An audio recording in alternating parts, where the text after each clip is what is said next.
Bonjour mesdames, messieurs, bienvenue à vous à Eco Télévision. C'est votre programme Le Narratif, les podcasts qui va chercher pour vous ceux qui ont de l'opinion, ceux qui ont des idées dans la société. On veut que tout ce qui sera dit ici vous exhorte, vous édifie, afin de susciter en vous un engagement. Un engagement pour un Congo meilleur. Il peut être social, il peut être politique, il peut être sportif, il peut être culturel, mais à condition que ceci améliore l'avenir de ces pays, le seul que nous avons et les pays de nos ancêtres. J'ai le plaisir de vous retrouver encore après un bout de temps, cette fois-ci avec un habitué de ces plateaux. C'est sa première fois dans le podcast Le Narratif. On aura tout le temps nécessaire pour aborder suffisamment des sujets prévus. Lui, il est panafricaniste. Il est coordonnateur national du mouvement Urgence panafricaniste de Kémy-Séba à Kinshasa, mais il est également fondateur d'un autre mouvement, un front citoyen, les gardiens de la souveraineté. Ça tombe bien, parce qu'avec lui, on va parler des questions de souveraineté, d'intégrité territoriale. On va parler un peu du panafricanisme et on va prendre quelques titres d'actualité pour le commenter. J'ai le réel plaisir de savoir que vous êtes nombreux. Continuez à l'être. Ne regardez pas seul. Partagez cette émission parce que c'est comme ça que vous nous encouragez à aller chercher pour vous ce que vous aimez beaucoup entendre et écouter et suivre également. Alors, monsieur Fortifi Lushima, bonjour. Bienvenue. Bonjour, mon frère Eli Mondonga. C'est toujours pour moi un honneur et un bonheur d'être dans ce cadre, parce que pour moi, ce n'est plus qu'une émission. C'est devenu un échange où on essaie justement de réfléchir sur la société avec froideur, avec lucidité, mais surtout avec hauteur. Parce que notre pays, comme je dis toujours, a un destin de puissance, a un destin de grandeur, et il nous faut justement réfléchir avec grandeur et avec une volonté de puissance. Et tout ce que je me rappelle chaque matin, je pense que tous les Congolais le ressentent chaque jour. On a ces sentiments d'angoisse. Quand on voit comment notre pays est dirigé, quand on voit comment les territoires jusqu'à aujourd'hui sont occupés, quand on voit comment à Bunagana, les francs congolais n'est même plus utilisé, on se pose des questions. Et ces sentiments de menace existentielle nous poussent justement à réfléchir, à être dans la grandeur. Raison pour laquelle j'exige à ceux qui nous suivent, en tout cas, et à celles qui nous suivent, d'avoir aussi cet esprit en nous suivant, et ne pas être dans la bassesse de l'esprit, en coupant juste des parties, comme on le voit maintenant, on coupe les extraits pour dire qu'il a insulté tel, un tel, qu'on puisse être dans la logique de la grandeur, et ça va nous pousser justement à nous élever aussi. Merci beaucoup de dire ce que vous dites, parce que je le partage amplement. Et c'est toujours un plaisir pour moi. Je sais qu'on a beaucoup de contradictions. Ceux qui ont l'habitude de nous suivre les savent également. Mais c'est justement ça le plaisir de la démocratie et des idées. On va se confronter dans le sens de faire jaillir la lumière pour que ceux qui suivent soient éclairés et que s'il y a des trois choses qu'ils peuvent apprendre, qu'on apprenne ensemble. J'ai le plaisir encore une fois de vous recevoir. On va parler de toutes les questions que vous venez d'aborder tout à l'heure. Mais pour commencer, je voudrais, parce que vous êtes quand même un acteur citoyen majeur, je sais que vous n'êtes pas en politique, mais l'actualité exige qu'on en parle tout petit peu. Il y a eu un remaniement dans le gouvernement. D'abord, en tant qu'analyste politique, analyste des questions géostratégiques, comment comprenez-vous ces remaniements qui a vu 90% des anciens ministres revenir? Dans quel type de calcul politique pourra-t-on expliquer ce qui s'est passé? Moi d'ailleurs, je n'appelle pas ça remaniement, je l'appelle réajustement. En effet. Parce que là, en vérité, le chef de l'État n'a fait que réajuster son gouvernement, parce qu'on a vu les mêmes personnes qui ont, selon certains, des bilans peu élogieux, revenir encore au sein du gouvernement. Alors moi, je pense que pour être réaliste, sincère et objectif, le chef de l'État veut juste gagner du temps. Il met en place un remaniement, un réajustement, parce qu'il sait que si aujourd'hui on va vers un gouvernement d'union nationale déjà quelques années avant, ça ne va pas faciliter sa stratégie pour certains du glissement électoral. Donc il faut mettre en place un gouvernement qui ne va pas durer, puisque selon même certaines personnes du régime, elles disent que ce gouvernement ne fera que 4 mois ou 6 mois. Donc on est là face à un gouvernement temporaire et ça démontre aussi quelque part qu'on n'a vraiment pas compris, la fondamentalité de la crise que nous vivons. Parce que si on avait compris la fondamentalité de la crise, on aurait agi différemment. Moi, par exemple, je suis choqué du fait qu'il y a des ministres délégués. On ne comprend pas véritablement leur rôle. Je suis choqué qu'il y ait encore des ministres qui ont eu des bilans macabres revenir dans le gouvernement. Il y a même des gens du régime qui sont justement critiques vis-à-vis de ces remaniements, vis-à-vis de ces réajustements. La raison pour laquelle je dis que nous sommes dans une situation grave, ces circonstances sont douloureuses, sont gravissimes, mais on a l'impression que l'élite politique congolaise ne comprend pas la gravité de la situation. Mais au-delà parce qu'on est en politique, la réelle politique c'est fait notamment autour des jeux des intérêts. On va pas s'élever là-dessus. Il y a certes l'intérêt général, mais il y a aussi l'intérêt général qui est porté par les intérêts des partis qui normalement devraient défendre cet intérêt général. Selon les calculs politiques. Raison pour laquelle je dis qu'au lieu d'être dans une république, dans la chose publique, on est plutôt dans la république de partis, dans le régime des partis. Comme un peu partout. Je suis désolé, mais comme un peu partout. Je m'explique. Oui. Les gens ne comprennent pas vraiment la nuance de la réelle politique. Lorsque vous lisez le livre de Kissinger, L'ordre du monde ou la diplomatie ou de la Chine, vous allez comprendre que la réelle politique, c'est la poursuite de l'intérêt national par tous les moyens nécessaires. C'est ça la réelle politique. Ça veut dire que même si vous êtes dans un parti politique, même si vous êtes incarcéré dans une idéologie politique, votre objectif doit être l'intérêt national. La boussole de votre parti politique, la boussole de vos décisions doit être l'intérêt national. Mais malheureusement, au lieu que nous puissions poursuivre les intérêts nationaux, nous poursuivons les intérêts personnels et les intérêts pour maintenir un seul régime.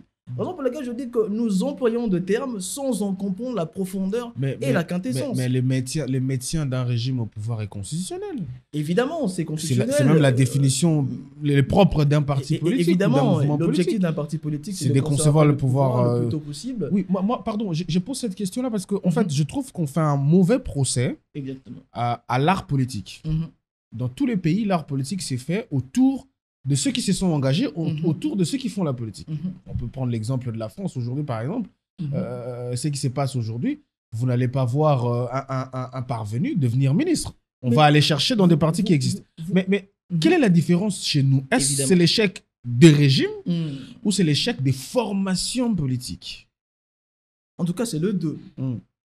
Voilà, de la France, même si je n'aimerais pas prendre un exemple occidental pour parler de mon pays, mais je dois quand même me prêter à l'exercice.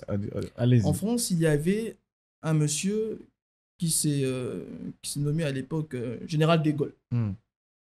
Général de Gaulle, après l'occupation allemande, s'est réfugié en Angleterre et puis il a lancé l'appel. On appelle même l'homme du 18 juin ou du 14 juin. Et dans l'appel lancé lorsque la France était occupée, c'était que il n'y a plus de parti, il n'y a plus de droite et de gauche. D'ailleurs, il disait à chaque fois dans toutes ses interviews, je ne suis pas un homme de gauche, je ne suis pas un homme de droite, je suis un homme de la France. Quoi qu'il a été un homme de droite. Et évidemment, mais dans le gouvernement, dans tous les gouvernements de monsieur de Gaulle, il y avait toujours des hommes de gauche. Comme dans le gouvernement de Sarkozy, il y a toujours eu des hommes de gauche. Alors, ils ont compris la nécessité de mettre l'intérêt national au-dessus des intérêts du parti. C'est comme ça que je pose la question. La raison pour laquelle je dis que nous, malheureusement, nous mettons l'intérêt du parti au-dessus de l'intérêt de la patrie. Non, mais ça commence où? Parce qu'un parti politique doit déjà être constitué autour de l'intérêt général. C'est comme ça que je pose la question. Cette responsabilité-là doit commencer où? Dans des formations politiques ou aux plus hautes sphères de l'exécution politique? Ça veut dire gouvernement, députation et compagnie. Ça commence par les formations politiques. Ce sont les formations politiques qui prennent le pouvoir pour tabler sur un système. Donc, nous avons des formations politiques Nous avons faillies. Des formations politiques obsolètes. Nous avons des formations politiques avec des idées mortifères qui ne comprennent rien aux enjeux. Des boutiques à pouvoir. Raison pour laquelle je disais, lors de notre conférence à Silicon Village, je disais que malheureusement, les formations politiques que tous ces acteurs politiques ont hérité sont en vérité les résultats du système colonial. Parce qu'en vérité, si tu lis dans le fond, tu verras qu'ils sont tous des ascendants ou des descendants de des associations culturelles, des associations tribales. Oui, mais Et- dans ces pays-là, ça ne fonctionne pas comme ça. Juste que je termine. Mais non, je parle de notre pays. Oui. Je parle de notre pays, raison pour laquelle je dis que le problème vient de formation politique.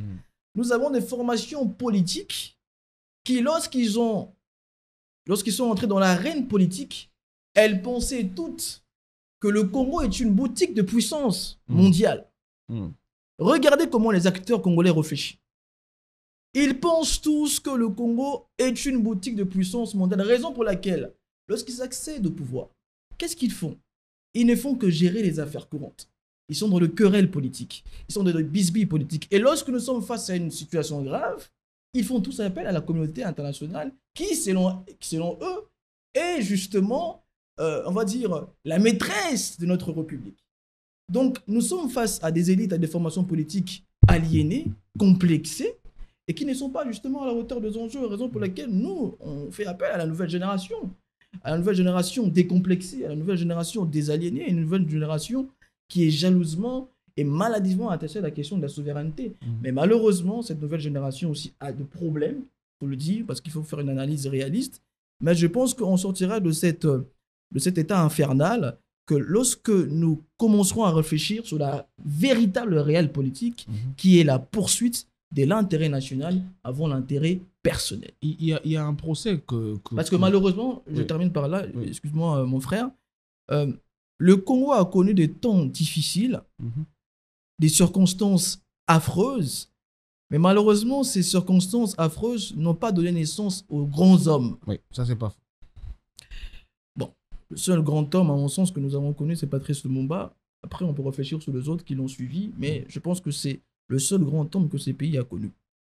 Alors, les circonstances affreuses que nous avons connues ont donné naissance à des gens qui pensent que c'est mieux que nous puissions rester dans ces statu quo parce qu'ils ont peur de l'inconnu. Ils ont peur de la grandeur. Parce que, je le dis, même si je sais que ça va choquer beaucoup de gens, le Congo, comme une nation créée en 1885, n'a pas d'histoire. N'a pas de grande histoire réellement. On n'a pas de grandes civilisations. Et donc, ce qui fait qu'on n'a pas de repères aussi. Ce qui fait que, raison pour laquelle je n'en veux pas tellement aux acteurs politiques actuels, parce qu'ils n'ont pas de repères. On peut bien sûr est une parler, nation des défaites. Bien sûr, on peut parler des civilisations anciennes, négro-africaines. Bien sûr, ce sont des repères historiques. Mais il faut reconnaître que nous sommes tous le produit de la conférence de Berlin, qu'il n'y a pas une vision préalable qui a été mise en œuvre et qu'il n'y a pas eu de grands hommes qui ont donné des lignes à suivre. Raison pour laquelle je pense qu'en tout cas, nous assistons aussi quelque part, lorsque je discute de plus en plus avec de jeunes, lorsque je discute de plus en plus avec de personnes pensantes comme toi, je remarque qu'au fil du temps, quand même, on a de l'espoir. Les gens sont en train de naître. Nous avons le devoir d'avoir espoir parce qu'on n'a nulle part où aller. De toute façon, évidemment, c'est notre seule terre. Mais moi, il y a un procès que tu fais que je ne comprends pas très bien.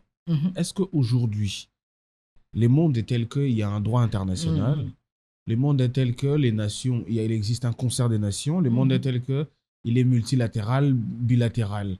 Est-ce que quand on a un problème et qu'on fait recours à des instruments des droits internationaux ou à des instruments au niveau bilatéral ou multilatéral, est-ce que c'est avoir un complexe d'infériorité? Parce que je donne l'exemple de l'Ukraine, par exemple.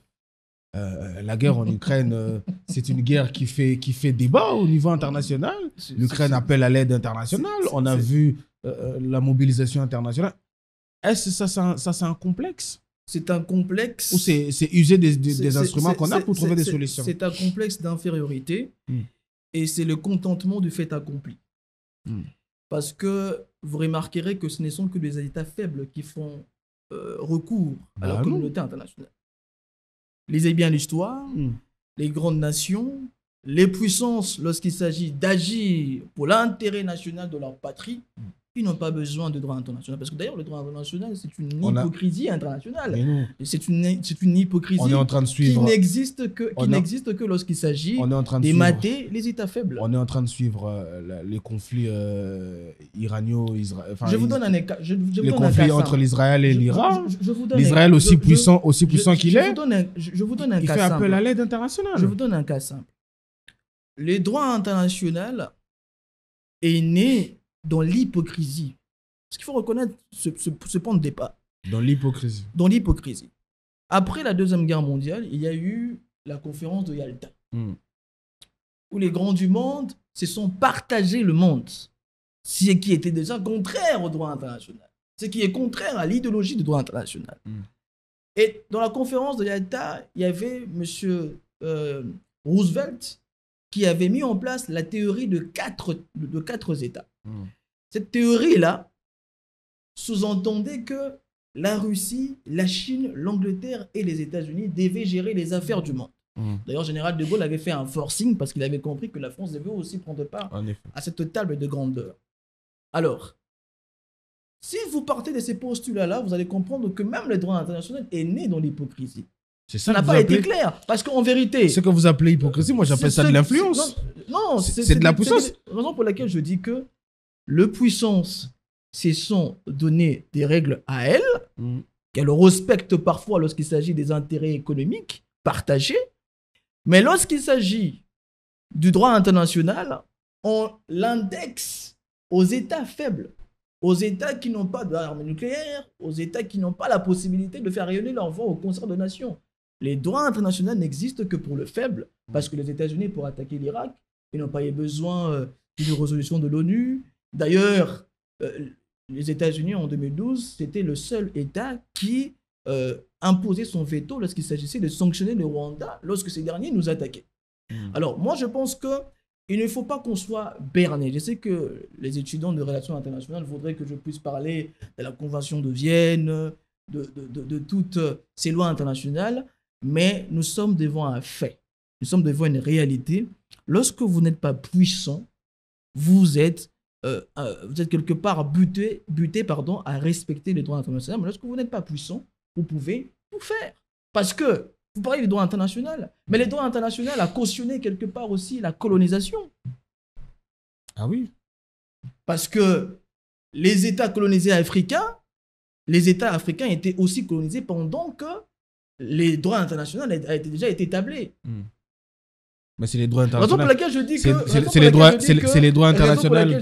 C'est les droits internationaux qui a condamné la colonisation. Parce que les États-Unis étaient dans un système discriminatoire qui oppressait les Noirs à l'époque, pendant que le droit international reconnaissait le droit à l'autodétermination, par exemple.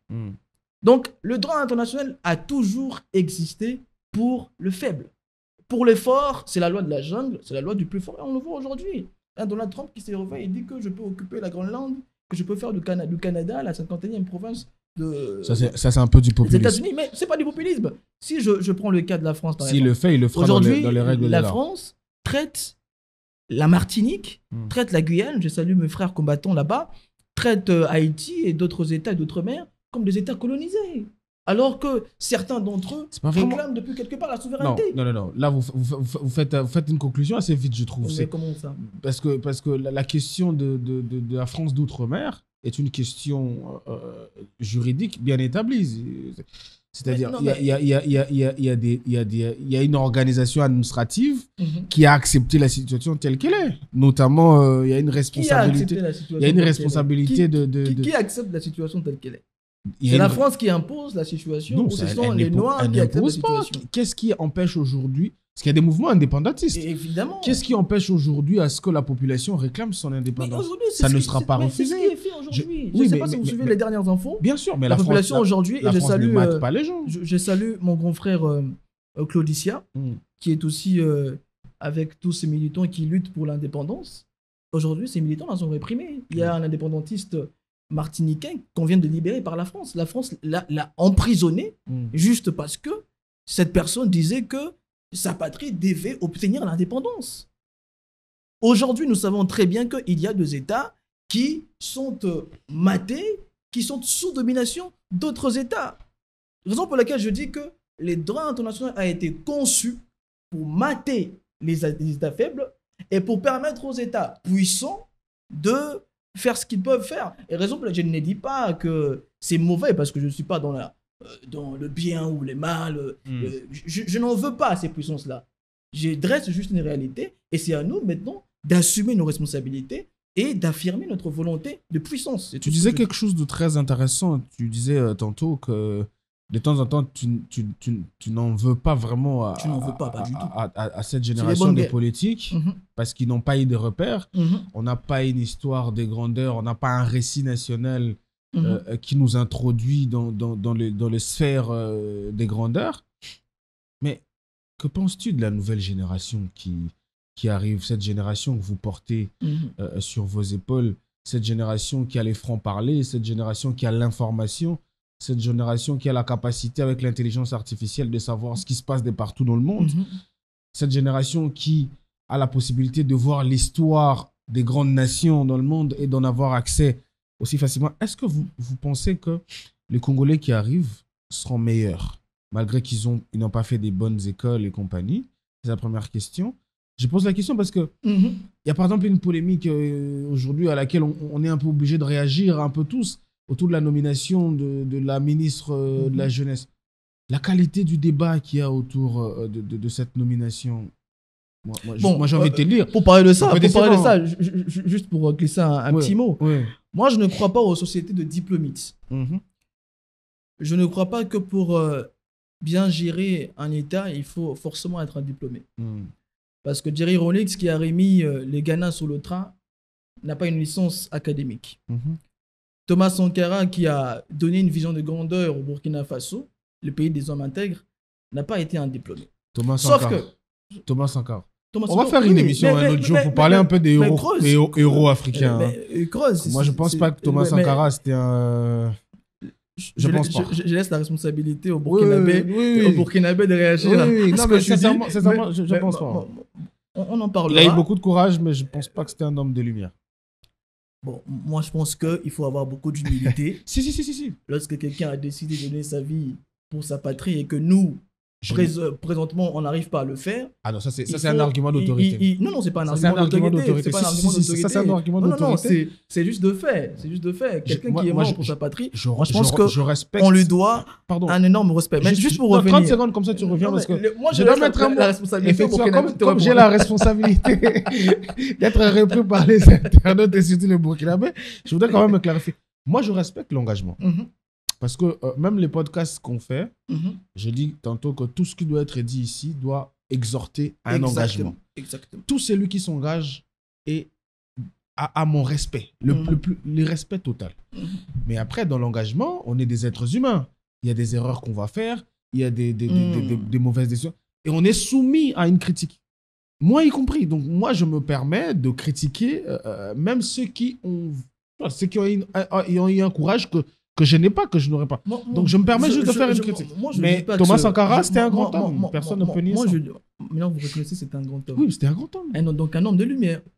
Bah, ça, est-ce qu'il a toujours eu des bonnes idées? J'y crois pas. Parce que moi, je ne suis pas tout à fait contre. Son engagement, moi, je ne suis pas tout à fait contre du fait que quand on aime les aînés, quand on aime nos ascendants, il faut qu'on ait aussi la capacité de les questionner, de les interroger. Parce que ce n'étaient pas des anges non plus. Ils ont commis beaucoup d'erreurs. Moi, j'ai des distances critiques aussi à faire vis-à-vis du parcours de Lumumba.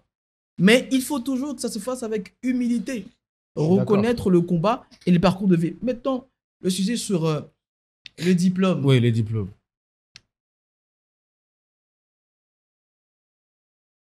Je pense que c'est incohérent de dire d'un côté que je suis diplômé, je suis licencié, et d'un autre côté, supposer que on n'a pas forcément besoin d'un diplôme pour gérer un pays. Ça, c'est quand même de l'incohérence. Bien sûr.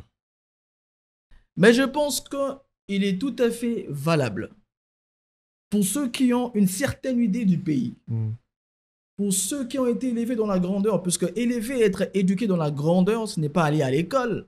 Parce que moi, je donne mon exemple personnel. Moi, j'ai grandi dans une maison où les photos de Lumumba, de Thomas Sankara étaient collées sur le mur, où on m'a appris très tôt la révolution cubaine, on m'a appris très tôt les révolutions africaines. En tout cas, j'ai dit comme toujours que j'ai été comme Obélix plongé dans la marmite de mon enfance. Et que lorsque mon père avait décidé de m'envoyer à l'école, il m'avait dit, ne va pas là-bas pour être le premier de la classe, mais va à l'école pour comprendre le système. Parce que tu n'as pas à être le premier dans un système qui n'est pas le tien. Et lorsque je suis entré à l'université à l'époque, je me rappelle avec mon très cher frère Massimbo Moufaji Kilobo, à l'époque, on avait quitté l'université. Moi, j'ai quitté l'université. J'ai fait 2 ans de droit, j'ai quitté. Parce que je me suis dit que les systèmes dans lesquels on éduque nos frères et nos sœurs n'est pas les systèmes qui nous poussent à l'élévation, raison pour laquelle beaucoup de licenciés n'arrivent pas à gérer les problèmes fondamentaux de la société. Moi, j'étais quand même étonné du fait que mon professeur de droit puisse me dire que le droit est né en grec, en Grèce romaine, ou que le premier code à utiliser, ou bien le premier code juridique, c'est les codes d'Hammurabi, alors que la société ancestrale africaine utilisait déjà le droit. Donc j'étais choqué par rapport à cela. Et moi, à mon sens, le cours de droit coutumier, c'est le meilleur cours dans la faculté de droit. Donc je pense que pour prétendre à la gestion de la République, il faut simplement, pas simplement, peut-être efficacement, porter une certaine idée du pays, la grandeur, parce que je pose une question, une interrogation oratoire. Nous avons connu des acteurs politiques et nous en connaissons jusqu'aujourd'hui, des milliers et des milliers. Mais aucun d'entre eux est entré dans le panthéon mondial de grands hommes, comparativement à Lumumba. Aucun d'entre eux. Et pourtant, des politiciens, nous en avons connu. Mais Lumumba n'était pas l'essentiel, un diplômé. Aujourd'hui, il n'y a aucun acteur politique. Je sais que ça va choquer certains frères des idées et de l'UDPS, mais ce n'est pas une attaque personnelle. Aujourd'hui, le Congo n'a pas connu un acteur politique de l'acabit de Lumumba depuis 60. Alors que ce type-là n'a jamais été à l'université, il s'est auto-formé, il a appris de lui-même et il a appris dans le monde. Donc je veux qu'on sorte un peu de ce débat-là. Ça reste de cas rare. Ça reste de cas rare. C'est des singularités humaines qu'on ne sait pas reproduire. Alors que la formation, le parcours, c'est quelque chose d'artificiel qu'on sait reproduire. C'est ça, moi, je comprends votre discours, mais les dangers de ces discours-là, c'est que c'est tellement personnel, c'est tellement non reproductible que c'est dangereux. Non, c'est pas un conseil. Voilà, on peut pas partir de Lumumba pour faire un État. C'est difficile. Parce que je me rappelle d'un grand frère à moi, un assistant à l'université, monsieur Tony Kakona, qui me disait des singularités comme Lumumba, c'est des gens que vous connaissez 5 siècles plus tard. Séculairement, effectivement. Donc, tu peux pas construire une société. Non, mais c'est pas que je conseille à la nouvelle génération de quitter l'université, c'est pas ce que je dis. Nous avons des militants qui sont à l'université, nous encourageons nos militants à passer par l'académie. Après, ça dépend du choix personnel aussi à faire. Il y a ceux qui donnent une grande vision de la patrie, puis il y a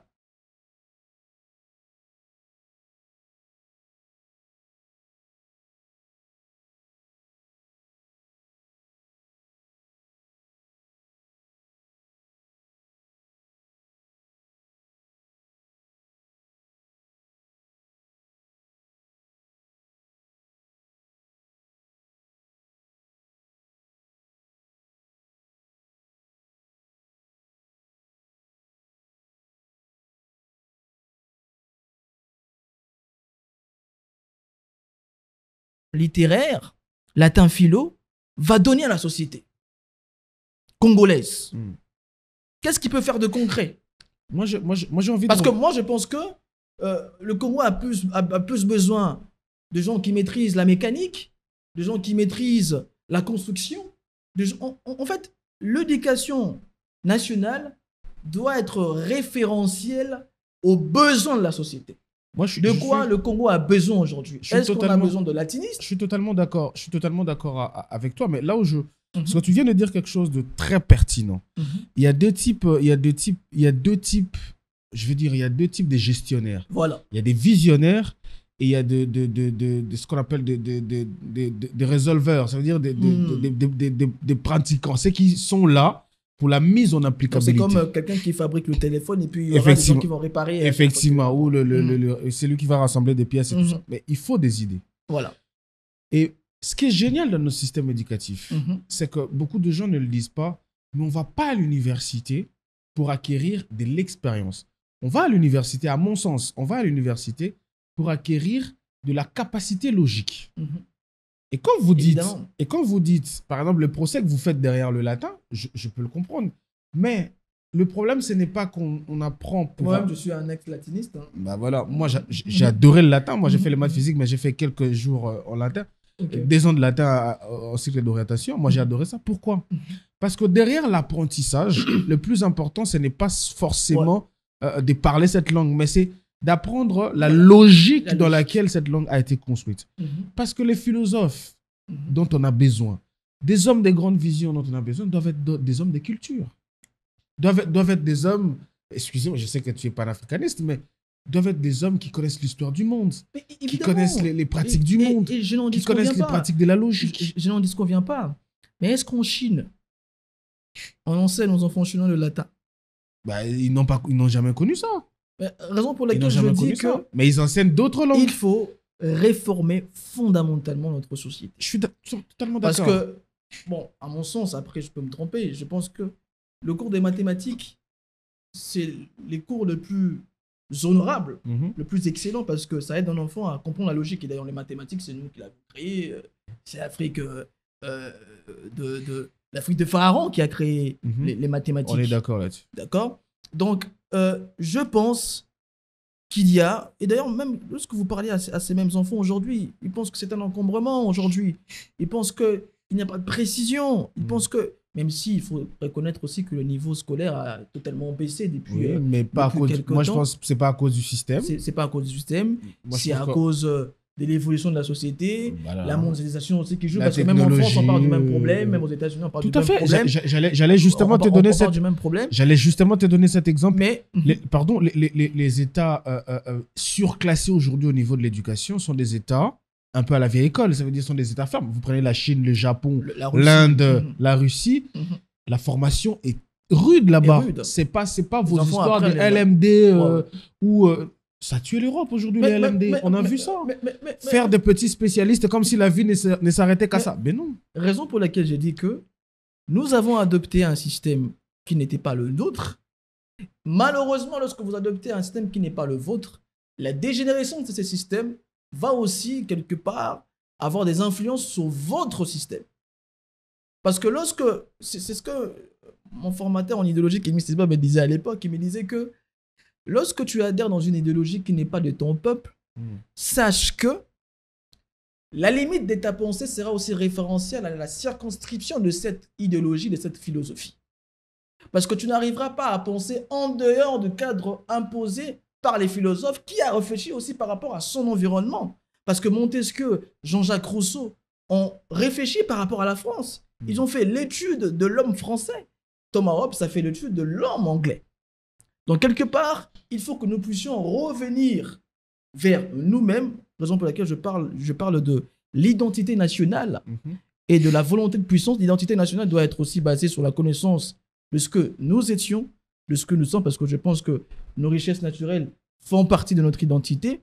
Je pense aussi que le Congo, parce que le Congo est une fabrication de 1885, en effet. Et on doit créer une autre civilisation, on doit créer une autre façon de penser, raison pour laquelle j'apprécie beaucoup le livre du philosophe congolais Kamana, qui parle de la construction d'un nouvel idéal, qui parle de la construction d'une nouvelle civilisation.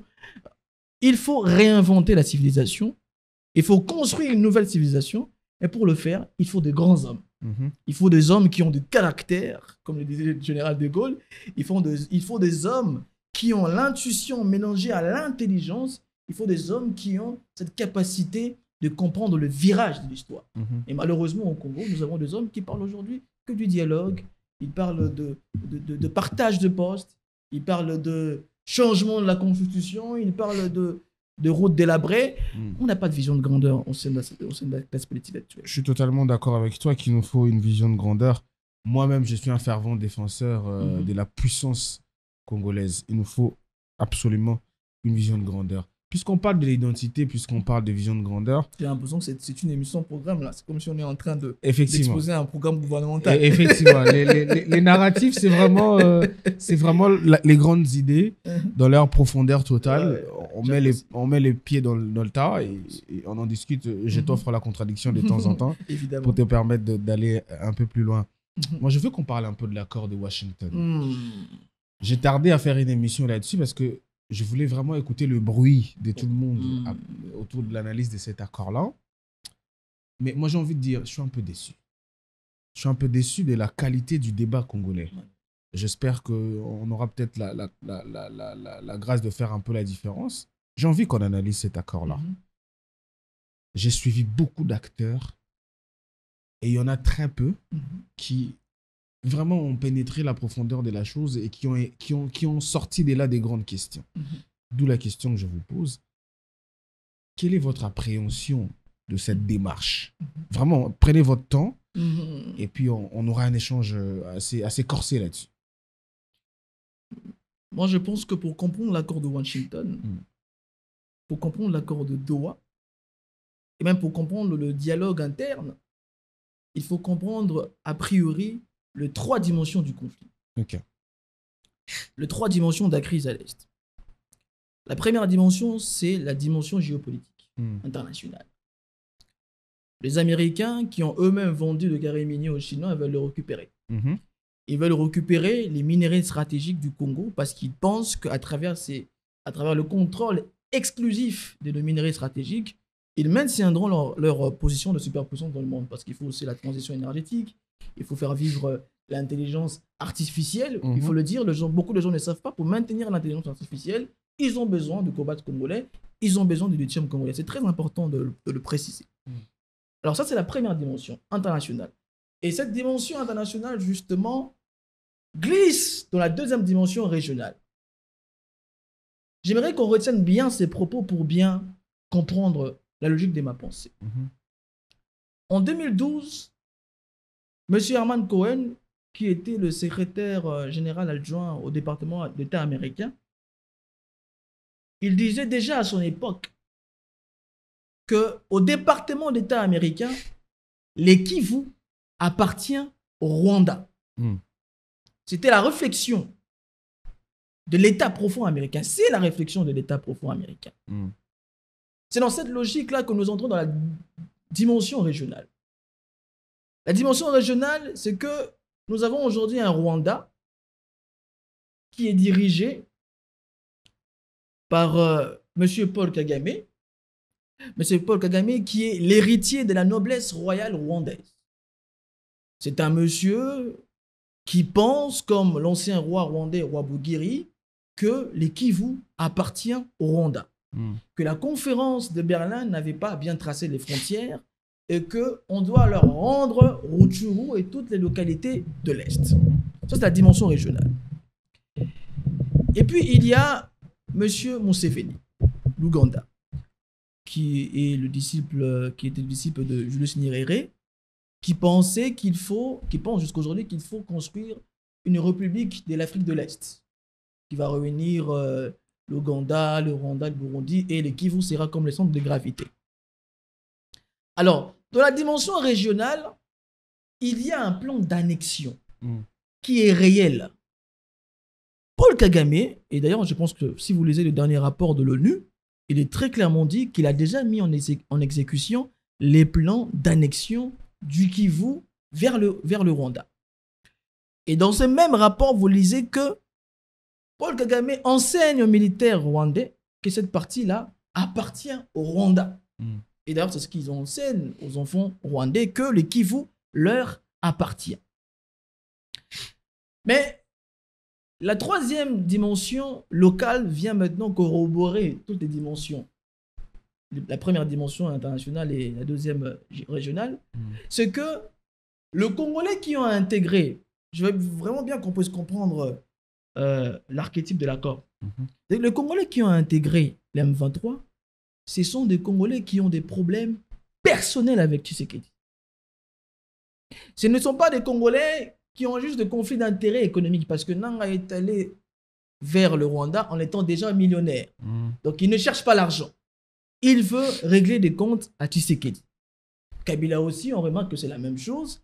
Il y a un problème personnel. Et Tshisekedi lui aussi voue une haine personnelle contre ces personnages-là. Ce qui est très différent de l'accord de Sun City, de l'accord... Parce qu'en vérité, à cette époque-là, les acteurs politiques congolais avaient quand même un cadre de confiance. Mais ce cadre de confiance aujourd'hui a été rompu. Ça veut dire que nous sommes face à des gens qui veulent s'entretuer coûte que coûte. C'est ça le problème. Raison pour laquelle ils ne veulent pas venir à Kinshasa, ils ne pensent pas que Tshisekedi respectera sa parole. Et donc, si vous comprenez la logique internationale qui vous fait comprendre déjà que les États-Unis voulaient juste récupérer leurs minerais, ce qui est fait, malheureusement, et ils ont envoyé leurs hommes de main, les gérants de la milice de mercenaires Blackwater, qui va gérer, qui va sécuriser les mines. Donc pour eux, l'affaire est conclue. Vous pouvez rester. C'est un peu comme ça se passe au Soudan, en Mozambique. Il y a la crise qui va s'éterniser, mais nous, on a déjà récupéré nos minerais qu'on va sécuriser. Donc on s'en fout vraiment des problèmes du Congo. Et aussi, Trump a un respect profond à l'égard des Kagame, parce qu'il pense que Kagame, c'est un visionnaire. Il pense que Kagame gère bien le Rwanda. Et d'ailleurs, souvenez-vous à l'époque, lorsque Trump avait traité les pays africains des États de merde, des pays de merde, c'était Paul Kagame qui avait fait le pont pour réconcilier ses pairs africains avec son homologue américain. Donc, et on sait tous que Donald Trump a un faible pour les hommes forts. Donc, pour lui, l'affaire est déjà conclue. Mais la dimension régionale fait que le Rwanda ne veut pas céder cette partie de notre pays. Et ils veulent l'avoir coûte que coûte. Et malheureusement, nous avons des acteurs politiques qui ne comprennent pas cette dimension internationale où il y a justement la guerre d'influence entre la Chine et les États-Unis, parce que j'ai vu tout le monde saluer l'accord. J'ai vu même les opposants saluer l'accord comme si c'était quelque chose de bon pour notre pays, même si dans la réelle politique, je pense que nous sommes dans une position de faiblesse, d'accord, et que quelque part, nous sommes... On n'a pas le choix. On n'a pas le choix, on devait le signer. Mais qu'est-ce qui est fait après? Parce que moi, j'accepte la réalité. Lorsque j'ai lu récemment l'histoire du Japon, j'avais compris aussi la même chose. Lorsque le Japon a perdu la Deuxième Guerre mondiale, les Américains avaient pris possession du Japon. D'ailleurs, on avait interdit aux Japonais même d'avoir une armée stable. Et jusqu'aujourd'hui même, on parle de l'article 9 qui interdit au Japon d'avoir une armée nationale. Mais le Japon, connaissant son histoire, avait pris sur lui l'occupation américaine pour rebondir avec un plan stratégique national. Malheureusement, comme tu l'as dit, au lieu qu'on puisse réfléchir dans le fond sur l'accord de Washington, des Doha, comprendre les acteurs qui partagent justement les intérêts économiques dans cette partie de notre pays, on ne le fait pas. Parce que je pense que, à mon humble avis, que tous ces accords seront désavantageux pour nous tant que nous aurons une armée faible.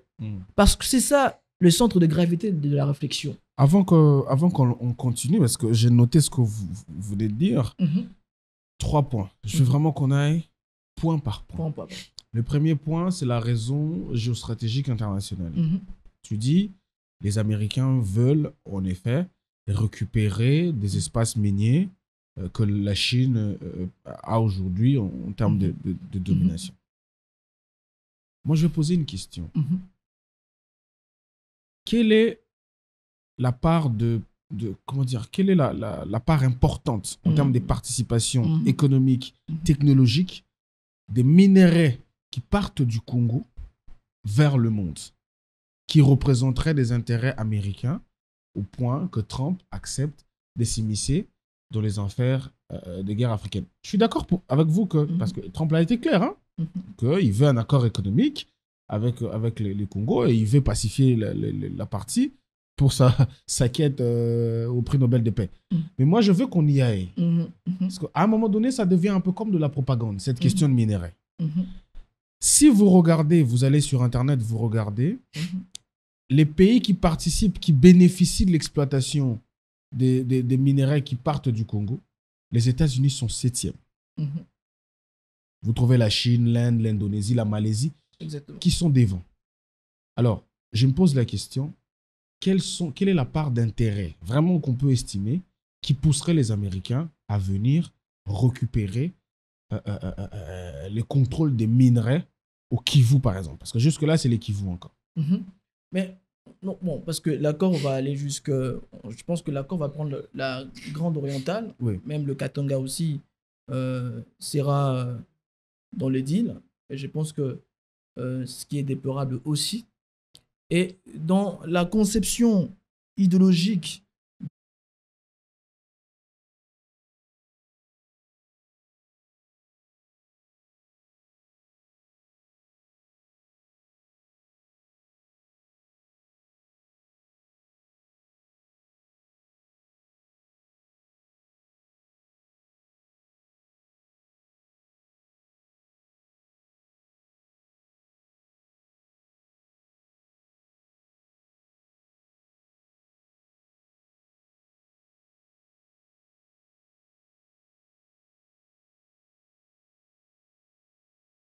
des intérêts miniers qui seront donnés aux États-Unis. Ouais.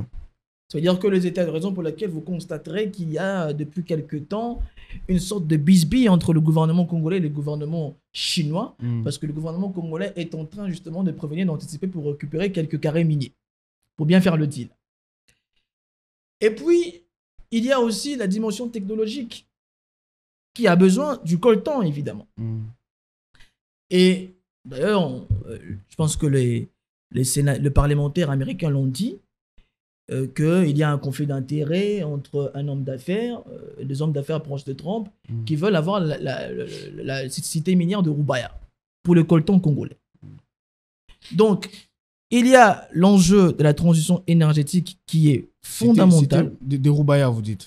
Bon, énergétique, c'est pour les grands Katanga. Parce que le cobalt, l'uranium, les lithium, on le retrouve beaucoup plus dans les grands Katanga. Dans le grand Katanga, et justement. pour les coltans, c'est justement le conflit entre quelques proches de Trump qui veulent avoir la cité minière de Roubaïa. Ce qui a d'ailleurs été dénoncé par les 50 parlementaires américains dans leur discours. Donc, il y a des intérêts, raison pour laquelle je parle de la récupération, parce que comme tu l'as dit, les États-Unis s'est retrouvé 7e dans tout cela, au Congo. Parce qu'il faut aussi préciser quelque chose, mon très cher frère. 7e par leur volonté, hein. 7e Parce qu'ils ont vendu leur part aux Chinois. Ils ont vendu parce qu'à l'époque, il faut préciser qu'il y avait une crise économique qui avait poussé les Américains à vendre le carré minier aux Chinois. C'est très important. Ensuite, avec la mine de la société Mwangachuchu, qui avait des parts en association avec les Américains, ils ont revendu ces parts-là. C'est-à-dire, à un moment donné, quand tu regardes, c'est les Américains qui sont partis. Mais ils ont fait voter une loi Don't Fract Act. C'était avec Obama. Avec Obama, sur la traçabilité des minerais, qui a fait que Apple, par exemple, n'achetait plus les minerais congolais, sauf par intermédiaire. Je ne parle pas des marchés noirs. Mais raison pour laquelle je parle de la subtilité de la géopolitique, de la subtilité de la géostratégie. Parce que même si on reconnaît que les États-Unis n'avaient que, comme on dit, ils occupaient la 7e place dans la partition de nos minéraux, il faut savoir que certains minéraux étaient récupérés à partir de Rwanda. Parce que s'ils récupèrent le minerai à partir du Rwanda, mais évidemment, ils se défendent de l'affaire congolaise quelque part. Donc c'était aussi une stratégie sous-jacente qui faisait que, bon, nous au Congo, on n'a véritablement pas une main, mais on va prendre les minéraux qui a suivi la chaîne d'approvisionnement au Rwanda. Parce que les États-Unis à l'époque coopéraient plus avec le Rwanda que le Congo. Donc, les minéraux volés... En raison du fait, justement... Les minéraux volés par les contrebandiers... Oui, en raison du fait de la guerre. Mais en raison du fait de la guerre. Raison pour laquelle je dis que... C'est-à-dire, on peut se dire... Moi, je veux...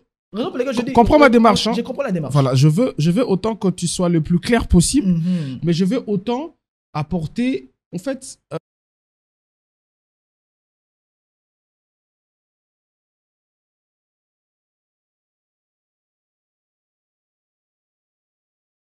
l'importance des minerais congolais.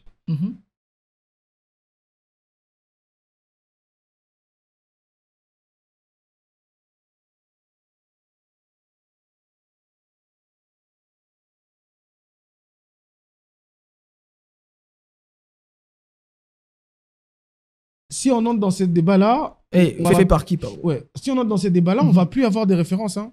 Si on entre dans ces débats-là, même nos propres statistiques, on va dire c'est fait par le régime, donc il y a toujours des intérêts politiques. Ne rentrons pas dedans.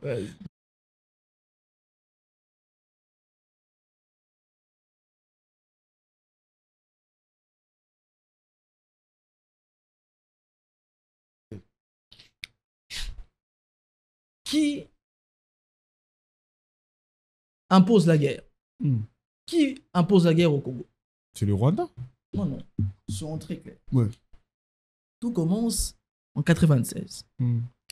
Les entreprises américaines, notamment à l'époque, je pense qu'on va me rappeler le nom, une entreprise qui était gérée par un Français, mais c'était une entreprise américaine, une entreprise de minerais, justement, une entreprise minière américaine.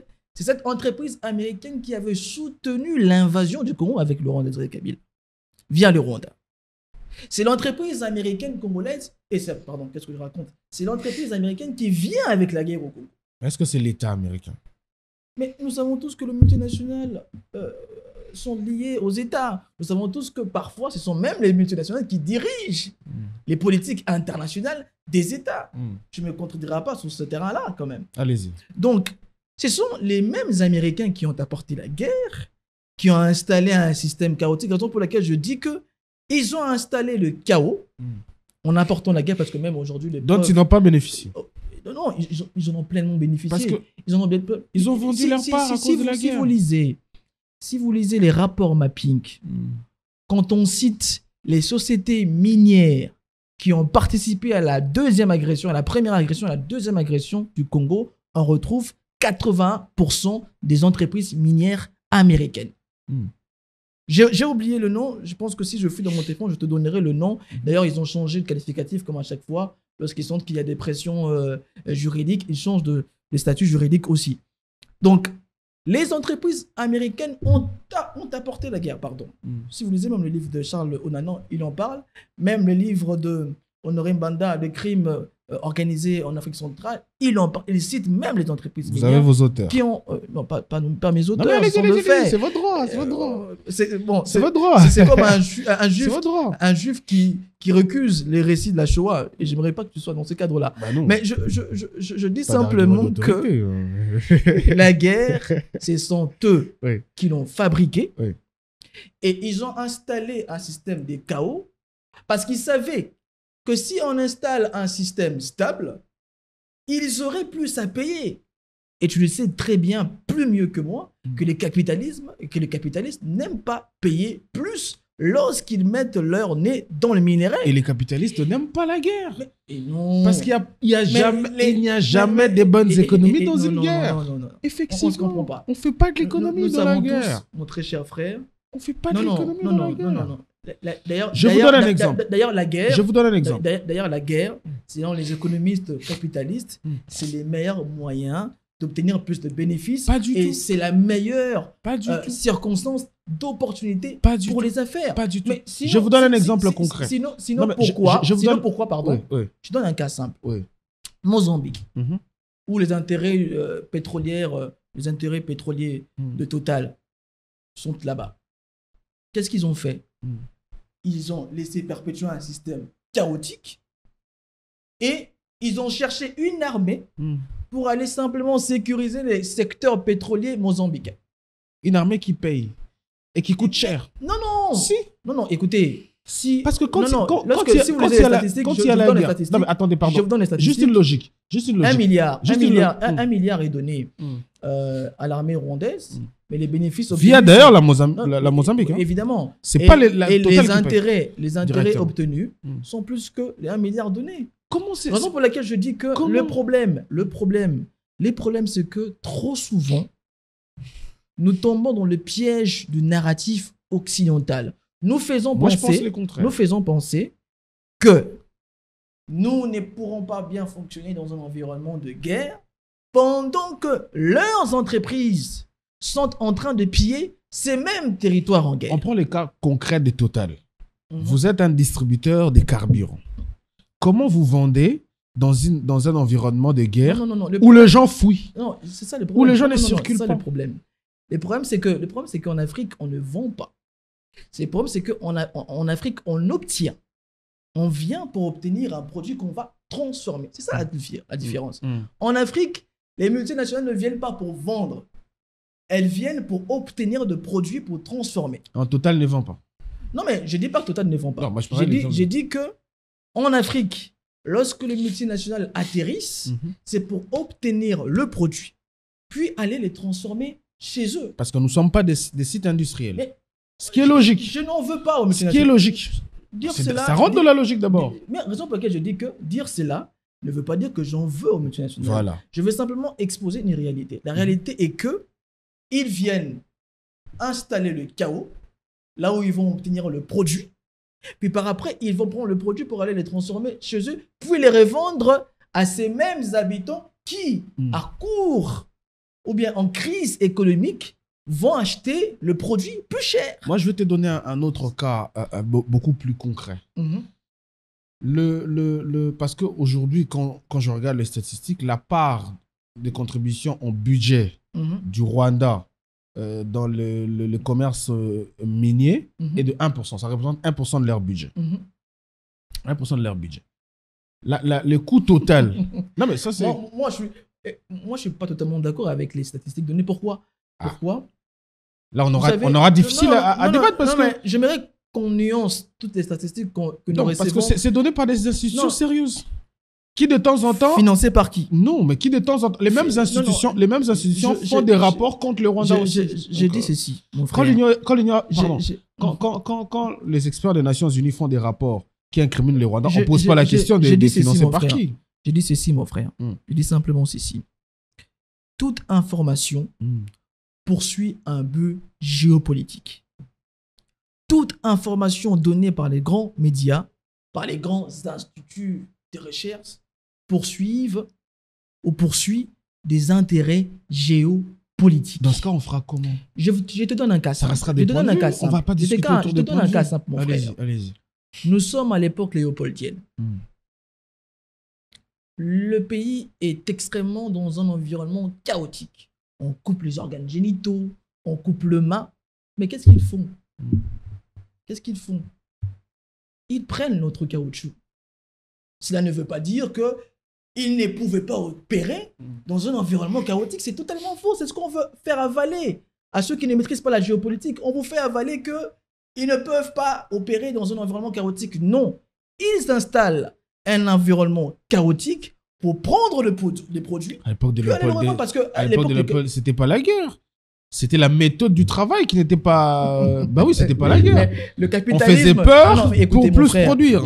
Là, je suis d'accord avec toi. Le capitalisme appelle cela méthode de travail, d'accord? Mais les hommes lucides appellent cela occupation, maltraitance, je suis d'accord. pillage. Je suis d'accord. Qu'il y a eu occupation, il y a eu maltraitance, il y a eu pillage. Malheureusement, tu parles de nouveau narratif, mon frère. Oui. Mais tu subis encore les vocabulaires étrangers. Non. C'est ça le problème. Ça, c'est des intentions. Parce que moi, pardon. Attendez 30 secondes. Je pense simplement que l'Occident, les puissances mondiales nous mènent aussi ce qu'on appelle la guerre de mots. Je suis d'accord. Si on ne comprend pas cette guerre-là, on va répéter les éléments de langage. Parce que l'idéologie est toujours véhiculée par des mots. Je suis totalement d'accord. Mais moi, j'ai envie qu'on fasse un débat, qu'on ait un échange, comme on est en train de l'avoir d'ailleurs, lucide. Parce que moi, je n'ai plus peur qu'on dise de moi que j'ai un narratif. Ça me fait plus peur. Non, je ne dis pas que tu as un narratif, je dis simplement que parfois on tombe dans le piège. Voilà, moi je vais te donner un cas concret.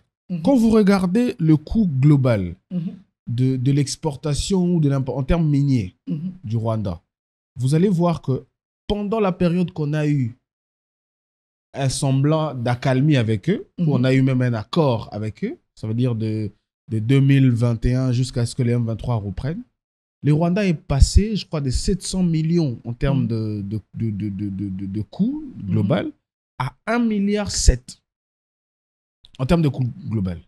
Pour te dire que pendant qu'il n'y a pas la guerre, les dividendes économiques se raffluent toujours. Mon frère. Toujours. Mon frère. Et c'est comme ça que je posais la question. Moi, je pose la question. Je prends la posture du journaliste. Attends, je te pose la question comme ça, tu vas répondre. Je prends la posture du journaliste. Heureusement que c'est un podcast. C'est un échange. Mon frère, penses-tu réellement, réfléchis avec lucidité, avec froideur, penses-tu réellement que les multinationales qui ont besoin que les gens soient aveuglés pour qu'ils puissent piller, vont vous donner des bons chiffres? Des bons pourcentages? Non, mais ça, c'est des... En fait, non, mais je te pose une question simple. Non, je te pose une question simple. Penses-tu que les gens qui veulent vous piller vont vous donner des statistiques? C'est comme un voleur qui vient chez vous, qui vous dit Vous le reconnaissez, pardon, je termine par un exemple. Officielles. Je donne une métaphore. Ouais. Mais on sait tous que officiel est forcément. Mais là, ça va être difficile pour qu'on discute. Non, mais ça sera très difficile qu'on discute. Parce que si tu n'acceptes pas des chiffres officiels, pourquoi moi j'accepterais tes statistiques à toi? Moi, je donne pas les chiffres. Moi, je donne une réflexion. Moi, je dis simplement ceci. Oui. Que bien sûr, que les pays capitalistes, parce que, disons-nous les choses, très clairement, c'est dans quelle période de guerre les multinationales où les hommes riches se sont plus fait d'argent? Première guerre mondiale, deuxième guerre. Parce que il y a eu des entreprises américaines qui vendaient des armes. Oui, je suis d'accord. À Hitler. Je suis d'accord. La famille Rothschild a même financé les campagnes d'Hitler, alors que c'est une famille juive. C'est aussi quelque part contradictoire. Je ne sais pas si les sionistes vont bloquer ta chaîne YouTube en disant cela. Mais on comprend que c'est pendant les périodes de guerre que les riches se font, excusez-moi le terme, le couille en or. C'est pendant les périodes de guerre. Parce que les périodes de guerre sont des périodes d'opportunité. C'est des périodes où les gens sont aveuglés, on vous vend une propagande, nous sommes en train de souffrir, le monde est en pleine guerre, mais ce sont plus des hommes d'affaires qui en profitent.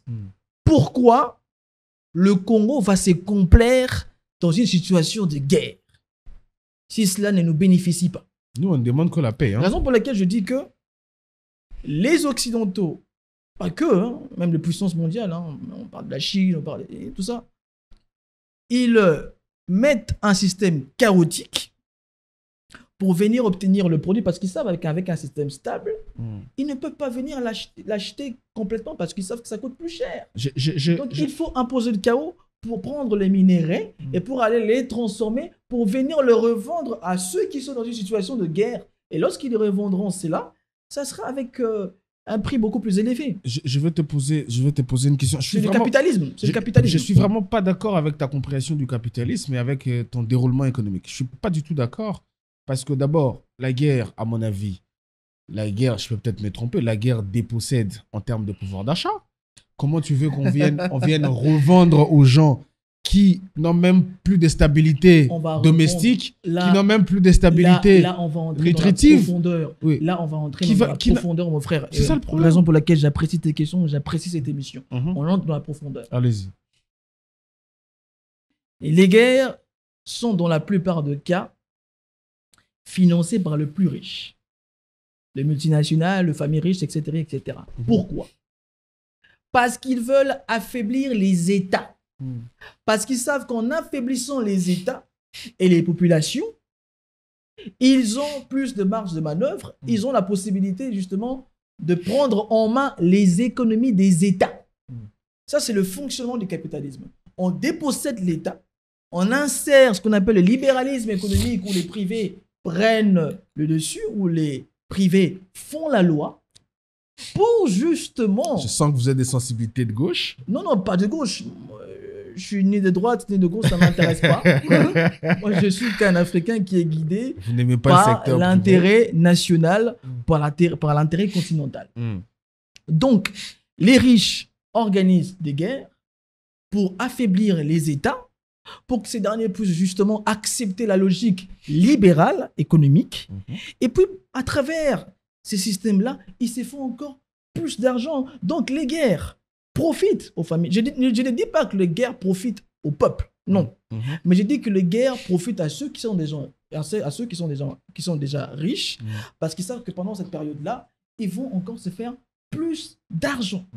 C'est ça la logique capitale, c'est la méthode du capitalisme depuis que le capitalisme a pris dessus sur le communisme, sur aujourd'hui le néolibéralisme et le mondialisme. C'est l'ultime forme du capitalisme quelque part. Donc je pense que le capitalisme finance des guerres pour affaiblir les États et pour insérer un système où les privés dominent sur l'État.